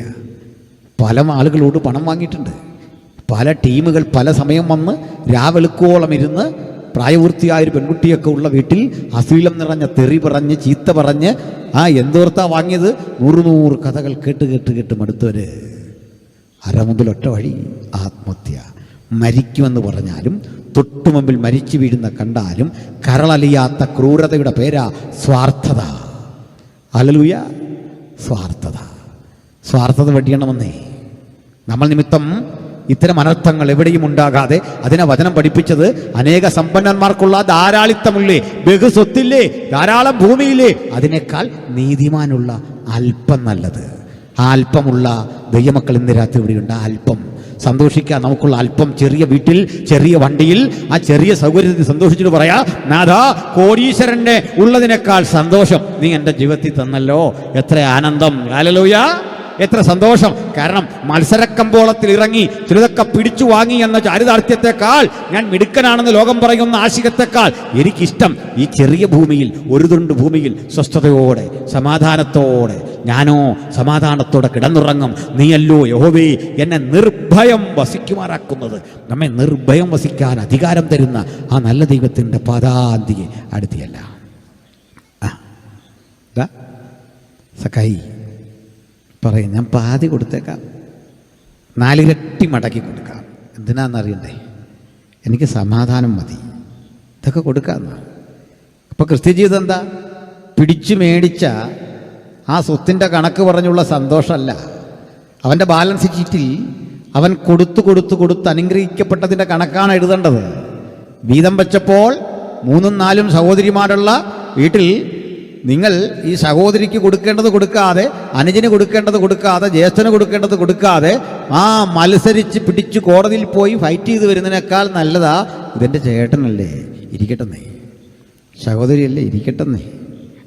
ഈ മനസ്സ് തരുന്നൊരു സുഖമുണ്ടല്ലോ, അത് തരുന്നൊരു പ്രാഗൽഭ്യം ഉണ്ടല്ലോ, അത് വളരെ വലുതാണെന്ന് ആ ചേട്ടനും തോന്നും. നീ വിട്ടുകൊടുത്തല്ലേ നല്ലത്. വിട്ടുകൊടുത്ത് ജയിച്ച് എത്ര പേര് വിട്ടിപ്പുണ്ട്, വിട്ടുകൊടുത്ത് ജയിച്ച്. വിട്ടുകൊടുത്ത് ജയിക്കാൻ വിളിക്കപ്പെട്ടവരാ നമ്മൾ. ഇഫ് ഇറ്റ് ഈസ് യുവേഴ്സ്, നിൻ്റെയാണ് ഇത്, എടുത്തുകൊള്ളുക എന്ന് പറയുന്നൊരു പടം നമ്മെ പഠിപ്പിച്ചവനാണ് യേശു. ഒരുത്തൻ വസ്ത്രം അപകരിച്ച് കളഞ്ഞാൽ, അവരൊരുത്തൻ നിൻ്റെ പുതപ്പ് അപകരിച്ചാൽ വസ്ത്രവും കൊടുത്തേക്കാൻ അവൻ കൊണ്ടുപോട്ടെ സ്നേഹിത, കൊണ്ടുപോയിക്കൊള്ളൂ എന്ന് പറയുന്ന മനോഹരമായ ഒരു പാഠം. ഈ പാഠം പകർന്നു നിന്ന അരിമ ഗുരു പറയുക, എനിക്ക് നിൻ്റെ വീട്ടിൽ പാർക്കണം, നിന്നോടുകൂടെ കഴിക്കണം. ഇവൻ്റെ റിസൾട്ട് പറയുക, ഞാൻ സ്ഥലത്തിൻ്റെ പാതി ദരിദ്രർക്ക് കൊടുക്കും. ചതിവായി വാങ്ങിയത് എനിക്കറിയാം, കണക്ക് പരിശോധിച്ച് 4 ഇരട്ടി തിരിച്ചു കൊടുക്കും. ഞാനിത് പറഞ്ഞ് അവസാനിപ്പിക്കാം. പെന്തക്കോസ്ത് സഭകളെന്ന് കേട്ടിട്ടുണ്ട്. ഇത് ഞങ്ങളുടെ ഐക്യ കൺവെൻഷനാണ് ബഹുജനങ്ങളെ. എന്താ ഇതിൻ്റെ പ്രത്യേകത എന്നറിയണ്ടേ? ഇത് ഉണ്ടായി വന്ന ധാരകൾ പലതരത്തിലാണ്. പൂനെയിലെ മുക്തി മിഷനിൽ ആരംഭിച്ചൊരു ഉണർവുണ്ട് വർഷങ്ങൾക്കപ്പുറത്ത്, പണ്ഡിറ്റ് രമാബായിയുടേത്. ഇതുകൂടാതെ ഞാൻ നിൽക്കുന്ന ഈ ഭൂപ്രദേശമൊക്കെ പണ്ട് ഉണർവിൻ്റെ താപജ്വാലകൾ ആളിക്കത്തി ഇടമ. അതുമൊന്ന് പറയാനുണ്ടൊരു വാക്കിൽ. അതിന് പാശ്ചാത്യമായൊരു സ്വഭാവമല്ല, പൗരസ്ത്യമായൊരു സ്വഭാവമുണ്ട്. പറയാമത്. ബഹുമാനിരെ, ഇവിടെ ഉണ്ടായിരുന്നത് ഓർത്തഡോക്സ് യാക്കോബായ സഭകളാണ്. ആ സഭകൾക്കിടയിലേക്കാണ് ലണ്ടൻ മിഷൻ സൊസൈറ്റിയും ലവാറിൽ ബാസൽ ഇവാഞ്ചലിക്കൽ മിഷനും സുവിശേഷകരെ ഇന്ത്യയിലേക്ക് അയച്ചു. ഈ സുവിശേഷകർ ഈ ജനങ്ങൾക്കിടയിലൊക്കെ പ്രവർത്തിച്ചു. അത് കഴിഞ്ഞ് എല്ലാ ജനസമൂഹത്തിൻ്റെ ഇടയിലേക്ക് ഈ ഗോസ്പൽ കമ്മ്യൂണിക്കേറ്റ് ചെയ്യാൻ ഇറങ്ങി. CSI പോലെയുള്ള സഭകൾ രൂപപ്പെട്ടു, ആംഗ്ലിക്കൻ ചർച്ചുകൾ രൂപപ്പെട്ടു. ഇതാണ്ട് ഇതേ കാലത്ത് യാക്കോബായ ഓർത്തഡോക്സ് സമൂഹത്തിൽ വലിയ ഉണർവ് രൂപപ്പെട്ടിട്ട് മാർത്തോമാ സഭ രൂപപ്പെട്ടു. മാർത്തോമാ സഭയും ഈ ആംഗ്ലിക്കൻ ചർച്ചുകളും ഉപദേശം കൊണ്ടും സംവിധാനങ്ങൾ കൊണ്ടും ഒരുപോലെ നിൽക്കുന്നൊരു കാലം. ഈ കാലത്ത് തിരുനെൽവേലിയിൽ നിന്നൊരു സുവിശേഷകൻ, പേരറിയില്ല, വിലാസമറിയില്ല, അദ്ദേഹം നമ്മുടെ നാട്ടിലെത്തി. അദ്ദേഹം ചെയ്യുന്ന ഒരു പ്രചരണ രീതി ഉണ്ടായിരുന്നു. അദ്ദേഹം പള്ളി ആരാധന തുടങ്ങുന്നതിന് നേരത്തെ ചെല്ലും. പള്ളിയുടെ മുറ്റത്തൊക്കെ ആളുകൾ കൂടി നിൽക്കുമല്ലോ, അവരോട് പ്രസംഗിക്കും. മദ്യപാനത്തിൻ്റെ പ്രശ്നങ്ങളെപ്പറ്റി, അധാർമികതയെപ്പറ്റി ഒക്കെ പ്രസംഗിക്കും. നീണ്ട പ്രസംഗമില്ല, 15-20 മിനിറ്റുള്ളിൽ അച്ഛൻ വരും. അച്ഛൻ വന്നാൽ പിന്നെ പ്രസംഗം തുടരാൻ പറ്റില്ല, അടുത്ത സ്ഥലത്തേക്ക് ചെല്ലും. പക്ഷേ അച്ഛന്മാരെ അത്ഭുതപ്പെടുത്തുന്ന വചനത്തിൻ്റെ ഉള്ളടക്കങ്ങൾ ഒടുക്കൻ റിസൾട്ട് കേൾക്കണ്ടേ? കുമ്പസാരിക്കുമ്പോൾ ആളുകൾ ചെന്നിട്ട് അച്ഛനോട് പറയുക, അച്ഛാ, ഞാൻ വ്യാജമദ്യം വിറ്റ ആളാ, ഭാര്യയെ തല്ലുന്ന ആളാ, ഓരോ തരം തിന്മകൾ തുറന്ന് പറഞ്ഞ് നിങ്ങളെങ്ങനെ ഇങ്ങനായി? അച്ഛനോട് പറയാൻ തുടങ്ങി, ഇനി ഒരിക്കലും എനിക്കത് ചെയ്യാതിരിക്കണം, മനസ്സിന് സ്വസ്ഥതയില്ല. ഉപദേശി പ്രസംഗിച്ച നേരം മുതൽ ഉള്ളിൻ്റെ ഉള്ളിൽ ഒരു കുറ്റബോധം ഇത് രൂപപ്പെട്ടു വന്നു. പിന്നീട് ആളുകൾ ഈ ഉപദേശി പ്രസംഗിച്ചിടത്തേക്ക് കേൾക്കാൻ ചെന്നു. അതിൻ്റെ പേരൊന്നും ഇന്നും ആർക്കും അറിയില്ല. തമിഴ്നാട്ടിൽ നിന്ന് വന്നൊരാൾ എന്നേ അറിയൂ. DC ബുക്സ് പ്രസിദ്ധം ചെയ്യുന്ന വിനിൽ പോളിൻ്റെ പുസ്തകത്തിൽ ഈ കാര്യമൊക്കെ രേഖപ്പെടുത്തിയിട്ടുണ്ട്. ഒടുക്കം ഇങ്ങനെ വന്ന ഈ മനുഷ്യൻ്റെ ഊരും പേരും ആരും അറിയില്ല, നിന്നങ്ങ് പ്രസംഗിക്കുക. അച്ഛന്മാർ സ്വീകരിച്ചു, പള്ളിക്കുള്ളിലേക്ക് പ്രവേശിപ്പിച്ചു. അദ്ദേഹം പ്രസംഗിച്ചു. പ്രസംഗം ചരിത്രപരമായ അറിവിൻ്റെ അടിസ്ഥാനത്തിലൊന്നുമല്ല, ബൈബിൾ അങ്ങ് പഠനം. യേശു ആരെന്ന് പറഞ്ഞു. ആളുകൾ പൊട്ടിക്കരയാൻ തുടങ്ങി. വർഷങ്ങൾ തീരാത്ത കുടുംബ കേസുകൾ തീർന്നു കിട്ടി. എങ്ങനെ തീർന്നെന്ന് അറിയണ്ടേ? അവൻ വന്ന് എന്നോട് പറയട്ടെ എന്ന് പറഞ്ഞ് ഇരിക്കുന്ന ഈഗോ ബോധമുള്ള അപ്പച്ചൻ ചെന്നിട്ട് കൂട്ടുകാരൻ്റെ അടുത്ത് പറയുക, ഞാനാ കുറ്റവാളി, നീ എന്നോട് ക്ഷമിക്കണം, എനിക്ക് വേണ്ടി പ്രാർത്ഥിക്കണം. മറ്റേ ആൾ പറയാ, അപ്പച്ച കുറ്റം അങ്ങയുടെ അല്ല എൻ്റെയാ. രണ്ടാളും കെട്ടിപ്പുണർന്നു, കണ്ണീരൊഴുക്കി. ഇത് ഇന്ത്യയിൽ രൂപപ്പെടുമ്പോൾ അങ്ങ് അമേരിക്കയിൽ നമ്പർ 312 അസൂസ സ്ട്രീറ്റ് എന്ന് പറഞ്ഞ് കാലിഫോർണിയയിൽ ഒരു തെരുവുണ്ടായിരുന്നു. ആ തെരുവിൽ ഒരു ചെറിയ കെട്ടിടത്തിനുള്ളിൽ ഒരു കണ്ണിനു കാഴ്ചയില്ലാത്തൊരു ഒരു കറുത്ത മനുഷ്യനുണ്ടായിരുന്നു. അദ്ദേഹത്തെ ആഫ്രിക്കയിൽ നിന്ന് പിതാവിനെ വർഷങ്ങൾക്കപ്പുറത്ത് അമേരിക്കയിലേക്ക് കൽക്കരിക്കനിൽ നിന്ന് വില കൊടുത്ത് വാങ്ങിക്കൊണ്ടുവന്നൊരു അടിമയാണ്. ഭാഗ്യവശാൽ അദ്ദേഹം ഒരു കത്തോലിക്ക പുരോഹിതൻ്റെ അരികിൽ പെട്ടു. ഭക്തനായൊരു കത്തോലിക്ക പുരോഹിതൻ. അദ്ദേഹം ഈ മനുഷ്യനോട് പറഞ്ഞു, നീ നല്ലവനായി ജീവിക്കണം, ഞാൻ നിന്നെ വിലക്ക് വാങ്ങി വെറുതെ വിടുക, നിന്റെ അടിമത്തം വൃദ്ധി ചെയ്യുക, നല്ലവനായി ജീവിക്കണം, ദൈവമുള്ളവനായി ജീവിക്കണം. ആ മനുഷ്യൻ്റെ മകൻ ഒരു കണ്ണിന് കാഴ്ചയില്ലാത്ത വിരൂപനായ കറുമ്പനായ ഒരു മനുഷ്യൻ. ഇയാളുടെ പേര് വില്യം ജെ സെയ്മൂർ എന്നായിരുന്നു. ഈ സെയ്മൂറിനെ പഠിക്കാൻ വിട്ടു. നിങ്ങൾക്കറിയാം, അമേരിക്കയിലെ കലാലയങ്ങളിൽ ബൈബിളും പഠിക്കണം, ഇതര വിഷയങ്ങൾ പഠിക്കണം. അപ്പോൾ അടിമത്തം കൊടികുത്തി വാഴുന്ന ആ രാജ്യത്ത് ഇദ്ദേഹത്തിന് ക്ലാസ്സിലിരിക്കാൻ അനുവാദമില്ല. കോറിഡോറിൽ ഇരുന്നു കൊണ്ട് അകത്തെ ക്ലാസ് ശ്രദ്ധിക്കണം. സെയ്മൂറിന് അത് സന്തോഷമാണ്. കാരണം മറ്റൊന്നുമല്ല, പഠനം നിഷേധിക്കപ്പെട്ട ലോകത്ത്, ഈ അറിവുകളുടെ പുതിയ ലോകത്ത് കൂടി സെയ്മൂർ ഇങ്ങനെ സഞ്ചരിക്കുക. എന്നിട്ട് കൂട്ടുകാരൊന്നും അടുക്കില്ല. അസ്പർശ്യതയുടെ ലോകത്ത് അദ്ദേഹം വീട്ടിൽ വന്ന് തൻ്റെ ഈ വാടക കെട്ടിടത്തിൽ ജോലി ചെയ്യണം, പലതരം കാര്യങ്ങളുണ്ട്. അങ്ങനെ പ്രാർത്ഥിച്ചു കൊണ്ടിരിക്കുമ്പോൾ ഈ മനുഷ്യൻ്റെ പ്രാർത്ഥനയ്ക്ക് ബഹളവും ശബ്ദവുമല്ല, കണ്ണീരോടെ പ്രാർത്ഥിക്കുന്ന അദ്ദേഹത്തെ കാണാൻ കൂട്ടുകാരെത്തുമ്പോൾ സൊറ പറഞ്ഞിരിക്കുകയല്ല, 2 മിനിറ്റ് പ്രാർത്ഥിക്കാൻ പറയുക. പ്രാർത്ഥന കൂടിക്കൂടി ഒരു 7-8 ചെറുപ്പക്കാർ ഒരുമിച്ച് കൂടി അങ്ങോട്ട് പ്രാർത്ഥിച്ചു മുന്നേറിയപ്പോൾ 1906 ഒരു ദിവസം ആ പ്രാർത്ഥന ശക്തിപ്പെട്ട് വാക്കുകൾ അടക്കാൻ കഴിയാത്ത അണമുറിയാത്തൊരു ആത്മപ്രവാഹം അവരുടെ ജീവിതത്തിലേക്ക് ഇങ്ങനെ സംഭവിക്കുക. അത് കണ്ട് ശബ്ദം കേട്ടും പ്രാർത്ഥനയും കണ്ണീരും കണ്ടും ആളുകൾ പലയിടത്തു നിന്ന് വന്നുകൂടി. ഓരോ ദിവസം കഴിയുമ്പോറും ഈ യോഗത്തിന് ആളുകളുടെ എണ്ണം കൂടി. അത് 10, 8, 10 എന്നുള്ള കണക്ക് വിട്ടിട്ട് 100 എന്ന ക്രമത്തിൽ എത്തി. ഏതാനും ദിവസങ്ങൾ മതിയായിരുന്നു ഈ 100,000-ന് വഴിമാറാൽ, 1000 10,000-ന് വഴിമാറാൽ. ഒടുക്ക ഇവിടെ ഇരിക്കാനിടയില്ലാതെ ഈ തെരുവ് മുഴുവൻ ആളുകൾ ഇങ്ങനെ ഇരിക്കുക. സുവിശേഷകർ ഓടി നടന്ന് പ്രസംഗിക്കുക. അത്യാവശ്യം ഈ പ്രസംഗമൊക്കെ അറിയാവുന്ന ആളുകൾ പൊട്ടിക്കരഞ്ഞ് അവരെ പാപമേറ്റു പറഞ്ഞു. അടുത്ത ഘട്ടം കേൾക്കണ്ടേ? നീണ്ട കടാരകൾ, മദ്യക്കുപ്പികൾ, വഷളത്തം നിറഞ്ഞ അവരുടെ അധാർമിക പ്രവൃത്തികളുടെ ഇതര സാമഗ്രികൾ, ഇതൊക്കെ കൊണ്ട് സെയ്മൂറിന്റെ കാൽക്കൽ വെച്ചിട്ട് പറഞ്ഞു, ഞാനും ഇതുപോലെ ദക്ഷിണാഫ്രിക്കയിൽ നിന്ന് വന്നൊരു അടിമയാ, എൻ്റെ യജമാനനെ കുത്തി വളർത്താൻ കൊണ്ടു നടന്ന കടാരയാ, ഈ വടിവാളിന് തലവെട്ടാൻ കൊണ്ടു നടന്ന അവസരം കിട്ടിയാൽ. അതുകൊണ്ട് ഈ വചനം കേട്ടപ്പോൾ എൻ്റെ ഉള്ളിൽ കുറ്റബോധം വ്യാപരിച്ചു. ഞാൻ ഇന്നിതിവിടെ കളയുക, എന്നേക്കും ഉപേക്ഷിക്കുക, എനിക്കായിട്ടൊന്ന് പ്രാർത്ഥിക്കണം. സെയ്മൂർ പറഞ്ഞു, നീ എന്നോടല്ലല്ലോ തെറ്റ് ചെയ്തേ, നീ ആരെയാണ് കൊല്ലാനിരുന്നത്?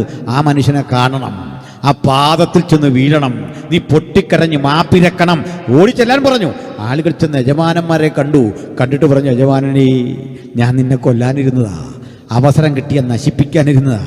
പക്ഷെങ്കിൽ ഞാൻ കേട്ട പാപബോധം ജനിപ്പിക്കുന്ന വാക്കുകൾ എന്നെ മറ്റൊരു മനുഷ്യനാക്കി, നീ എന്നോട് ക്ഷമിക്കണം. ഇത് കേട്ടപ്പോൾ യജമാനന്മാർ വൈറ്റ്സ് അദ്ദേഹത്തെ കെട്ടിപ്പിടിച്ചിട്ട് പറഞ്ഞു, സ്നേഹിത, ഒരു കന്നുകാലിയുടെ വില പോലും തരാതെ ഞാൻ നിന്നെ പരിഗണിച്ചു, നീ എന്നോടാണ് ക്ഷമിക്കേണ്ടെന്ന് പറഞ്ഞ് അവൻ്റെ പാദത്തിലും വീണു. അങ്ങനെ പരസ്പരം കുറ്റമേറ്റു പറഞ്ഞ് അങ്ങകലെ 1900 രൂപപ്പെട്ടു വന്ന സാഹോദര്യത്തിൻ്റെ, സമർപ്പണത്തിൻ്റെ, നിരപ്പിൻ്റെ ശുശ്രൂഷയുടെ പേരാ പെന്തക്കോസ്ത്. ഹല്ലേലൂയ! അതിൻ്റെ ഒരു ഐക്യ കൺവെൻഷൻ ഇന്ന് രാത്രി ഇവിടെ നടക്കുമ്പോൾ ഭക്തർ മനസ്സിലാക്കിയിരിക്കേണ്ടത്, ഇന്ത്യ മഹാരാജ്യത്തിൽ 100 കൊല്ലം ഞങ്ങൾ പ്രവർത്തിച്ചു. പുനലൂരുള്ള ഞങ്ങളുടെ കൺവെൻഷൻ ഇപ്പോൾ നടക്കും, തൊട്ടടുത്താണെന്ന് നിങ്ങൾക്കറിയാമല്ലോ.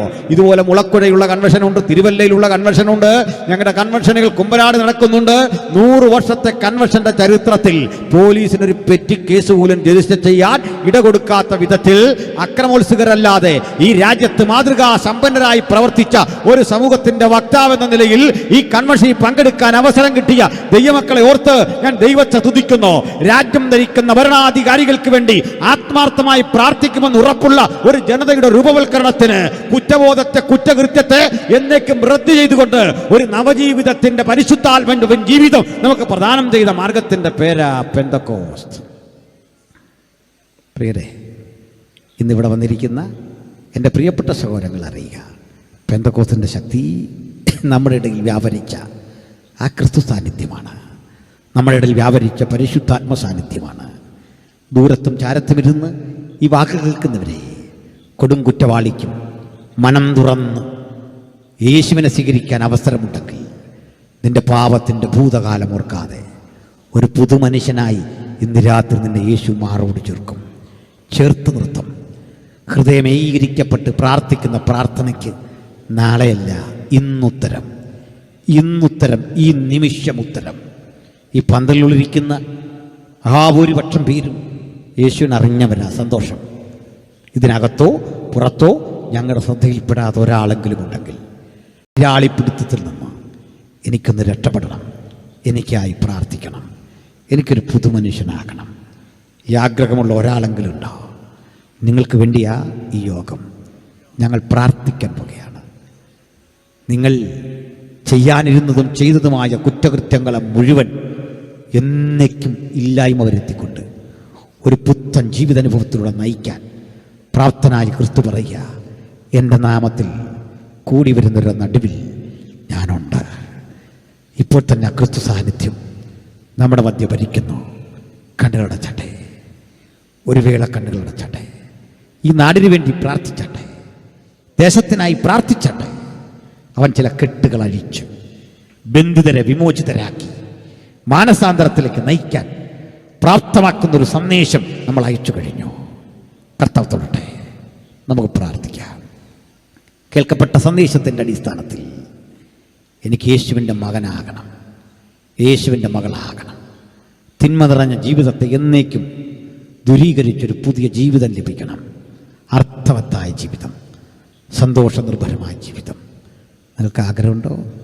അങ്ങനെയുള്ളവർ മാത്രം. ഒരുപക്ഷെ ഇവിടെ ആരും അങ്ങനെ ഉള്ളവരായിരിക്കില്ല. അതിന് പുറത്ത് വഴിയരികിൽ, കടയിൽ, യാത്രയിൽ കേൾക്കുന്നെങ്കിൽ, അവിചാരിതമായി കേൾക്കുന്നെങ്കിൽ, ഇത് നിങ്ങൾക്ക് ദൈവമൊരുക്കിയ അവസരമാണ്. This times for you. ഈ സമയം നിങ്ങൾക്കുള്ള ബ്രദറെ, സഹോദര, നിങ്ങളോട് സംസാരിച്ചിട്ട് അന്തരാത്മാവ് അത് ബോധ്യപ്പെടുത്തിയെങ്കിൽ തീർച്ചയായും അതൊരു ഉറപ്പാണ്. ഞങ്ങൾ ഇത്തരം യോഗം വെറുതെ പ്രസംഗിച്ചു പോകുകയല്ല, നിങ്ങൾക്കായി പ്രാർത്ഥിച്ചിട്ടുണ്ട്. പകലുമൊക്കെ ഞങ്ങൾ പ്രാർത്ഥിച്ചിട്ടുണ്ട്. നിങ്ങളുടെ പേരറിയില്ല, ഒരുവനെങ്കിലും ഈ വചനം തുടരണമേ എന്ന് പ്രാർത്ഥിച്ചിട്ടാ ഞാനിവിടെ വന്നേ, നിങ്ങളിവിടെ വന്നേ. എനിക്ക് ദൈവവൈതലാകണം, എനിക്കായിട്ടൊന്ന് പ്രാർത്ഥിക്കണം. ആർക്കാഗ്രഹമുണ്ട് അവർക്ക് മാത്രം കരമുയർത്തിപ്പിടിക്കാം. ഞങ്ങൾ നിങ്ങൾക്കായി പ്രാർത്ഥിക്കും. ദൂരത്ത് അരികിലും ഉണ്ടോ? നിങ്ങൾക്ക് ഇവിടേക്ക് വരാൻ പ്രാർത്ഥിക്കാൻ. തീർച്ചയായിട്ടും നിങ്ങൾക്കായി ഞങ്ങൾ പ്രാർത്ഥിക്കും. ഞാനിങ്ങനെ അറിഞ്ഞു, യേശു ഉള്ളവളാ, യേശു ഉള്ളവനാ. പക്ഷെ സ്നാനമേറ്റില്ല. എനിക്ക് സ്നാനമേൽക്കണം. ദൈവം തരുന്ന അടുത്ത അവസരത്തിൽ, തൊട്ടടുത്ത അവസരത്തിൽ എനിക്കായി പ്രാർത്ഥിക്കണം. ആഗ്രഹമുള്ളവർക്ക് കരമുയർത്താം. നിങ്ങൾക്ക് വേണ്ടി ഞങ്ങൾ പ്രാർത്ഥിക്കും. ആഗ്രഹമുള്ളവർ കരമുയർത്തിയട്ടെ. ആ കരമുയർത്തിയട്ടെ ധൈര്യമായി. ഇവിടെ ഇരിക്കുന്നവർ സ്നാനമേറ്റവരാകാം. ആത്മനിറവും ആത്മപ്രേരണയും ഉണ്ടെങ്കിൽ അവർക്ക് കരമുയർത്താം. അല്ലാത്തവർക്ക് ഇനിയും അതല്ല, ഒന്നുകൂടി നിങ്ങളുടെ വീട്ടിൽ, നിങ്ങളുടെ അറിവിൽ, നിങ്ങളുടെ കുടുംബത്തിൽ ഒരു വല്ലാത്ത അനുഭവം പോലെ ബന്ധിതനായ ഒരാൾ മദ്യത്തിനടിമയാണ്. ഒരാൾ ഇത്തരം തിന്മകൾക്കടിമയാണ്. സ്വസ്ഥത നഷ്ടപ്പെട്ട രാവുകളിലൂടെയാണ് ഞാൻ പോകുന്നത്. എനിക്കായിട്ടൊന്ന് പ്രാർത്ഥിക്കണം. ആർക്കാഗ്രഹമുണ്ട്? നിങ്ങളുടെ അറിവിലോ നിങ്ങളുടെ കുടുംബത്തിലോ നിങ്ങളുടെ പരിസരത്തിലോ ഒരു ബന്ധിതനെ പരിചയപ്പെട്ടിട്ടുണ്ടോ? ഒന്ന് പ്രാർത്ഥിക്കണേ. അവർക്കും കരമുയർത്താം. ഞങ്ങൾ നിങ്ങൾക്കായി പ്രാർത്ഥിക്കും. ചില കരമുയരുന്നു. അത് നിങ്ങളുടെ ആവശ്യകതയാണ്. ലജ്ജിക്കേണ്ട ആവശ്യമൊന്നുമില്ല. കരമുയർത്തിയ ചിലരെ കണ്ടു. ആ കരം നന്നായിട്ട് കീർത്തിയെങ്കിൽ ലജ്ജിക്കണ്ട. നിങ്ങളൊരാൾക്ക് വേണ്ടി പ്രാർത്ഥിക്കുന്ന വലിയ മാധ്യസ്ഥം ഏറ്റെടുക്കുക. It's A wonderful mediation for others. മറ്റുള്ളവർക്ക് വേണ്ടിയുള്ള ഒരു മാധ്യസ്ഥം. ചില കരമുയർത്തി കരങ്ങളെ താഴ്ത്തിട. ഈ കൂടെ തന്നെ ഞാൻ നിങ്ങളുടെ മധ്യേ ഉണ്ടെന്ന് അരുളിയ ആ കർത്താവിൻ്റെ സന്നിധിയിൽ എൻ്റെ പ്രാർത്ഥനയ്ക്കൊരു ഉത്തരം തരണം. എനിക്കായിട്ടൊന്ന് പ്രാർത്ഥിക്കണം. നാളുകളായി ഞാൻ പ്രാർത്ഥിക്കുന്ന ഒരു വിഷയത്തിൽ ദൈവം മഞ്ഞുമഴയും അയക്കേണ്ടതുണ്ട്, സൗഖ്യമാക്കേണ്ടതുണ്ട്, വിടുതലയക്കേണ്ടതുണ്ട്. പെന്തക്കോസ്തിൻ ശക്തി പ്രാർത്ഥനയുടെ ശക്തിയാ, അത് വിടുതലിൻ്റെ ശക്തിയാ, അത് രോഗശാന്തിയുടെ ശക്തിയാ, അത് ആത്മനിറവിൻ്റെ ശക്തിയാ. എനിക്കായിട്ടൊന്ന് പ്രാർത്ഥിക്കണം. ആർക്കാഗ്രഹമുണ്ട്? തീർച്ചയായും ഞങ്ങൾ നിങ്ങൾക്കായി പ്രാർത്ഥിക്കും. ചില കരമുയർത്തുന്നു, നിങ്ങൾക്കായി പ്രാർത്ഥിക്കും. കരമുയർത്തിയവരെ ഓർത്ത് ഞാൻ പ്രാർത്ഥിക്കാൻ പോകുന്നു. ഇതിനുശേഷം ആവശ്യമെങ്കിൽ നിങ്ങൾ ഞങ്ങളെ സമീപിച്ചാൽ പ്രാർത്ഥിക്കും. ഇപ്പോൾ ഞാൻ കോമണായി പ്രാർത്ഥിക്കുന്നു. കരങ്ങളെ താഴ്ത്തിയിട. പരിശുദ്ധ പിതാവേ, അങ്ങയുടെ പുത്രൻ്റെ നാമത്തിൽ ഞങ്ങൾ തിരുസന്നിധിയിൽ അടുത്തു വരുന്നു. വചനം കേട്ട് ആത്മസമർപ്പണം ചെയ്ത് ഈ കുഞ്ഞുങ്ങളുടെ വീതേ നീ പ്രവർത്തിക്കണം. നസ്രയനായ യേശുവിൻ നാമത്തിൽ ഇന്ന് രാത്രി ഏത് വിഷയത്തിൽ കരമുയർത്തിയോ അതിൽ നീ വിടുതലയക്കുവാൻ ഞങ്ങൾ അനുഗ്രഹിച്ച് പ്രാർത്ഥിക്കുന്നു. ദൂരത്ത് ഞങ്ങളുടെ ദൃഷ്ടിയിൽപ്പെടാതെ ഒരാളെങ്കിലും അങ്ങേ രക്ഷകനായി കരുതിയെങ്കിൽ മദ്യാസക്തിയുടെ കോട്ടകൾ വിട്ട് അധർമ്മത്തിൻ്റെ ഇരുട്ടിനെ ഭേദിച്ച് ലോകത്തിൻ്റെ വെളിച്ചമായ ക്രിസ്തുവിൻ്റെ പ്രകാശം അവരിലേക്ക് വ്യാപരിക്കാൻ കഴിയേണ്ടതിന് ഞങ്ങൾ ഒരുമിച്ച് ഈ ദേശത്തെ അനുഗ്രഹിച്ച് പ്രാർത്ഥിക്കുന്നു. പ്രാർത്ഥനയായിട്ട് സ്തോത്രം. കർത്താവേ, വിലയേറിയ നാമത്തിൽ തന്നെ എല്ലാവർക്കും വന്ദനം. കർത്താവേ, വചനം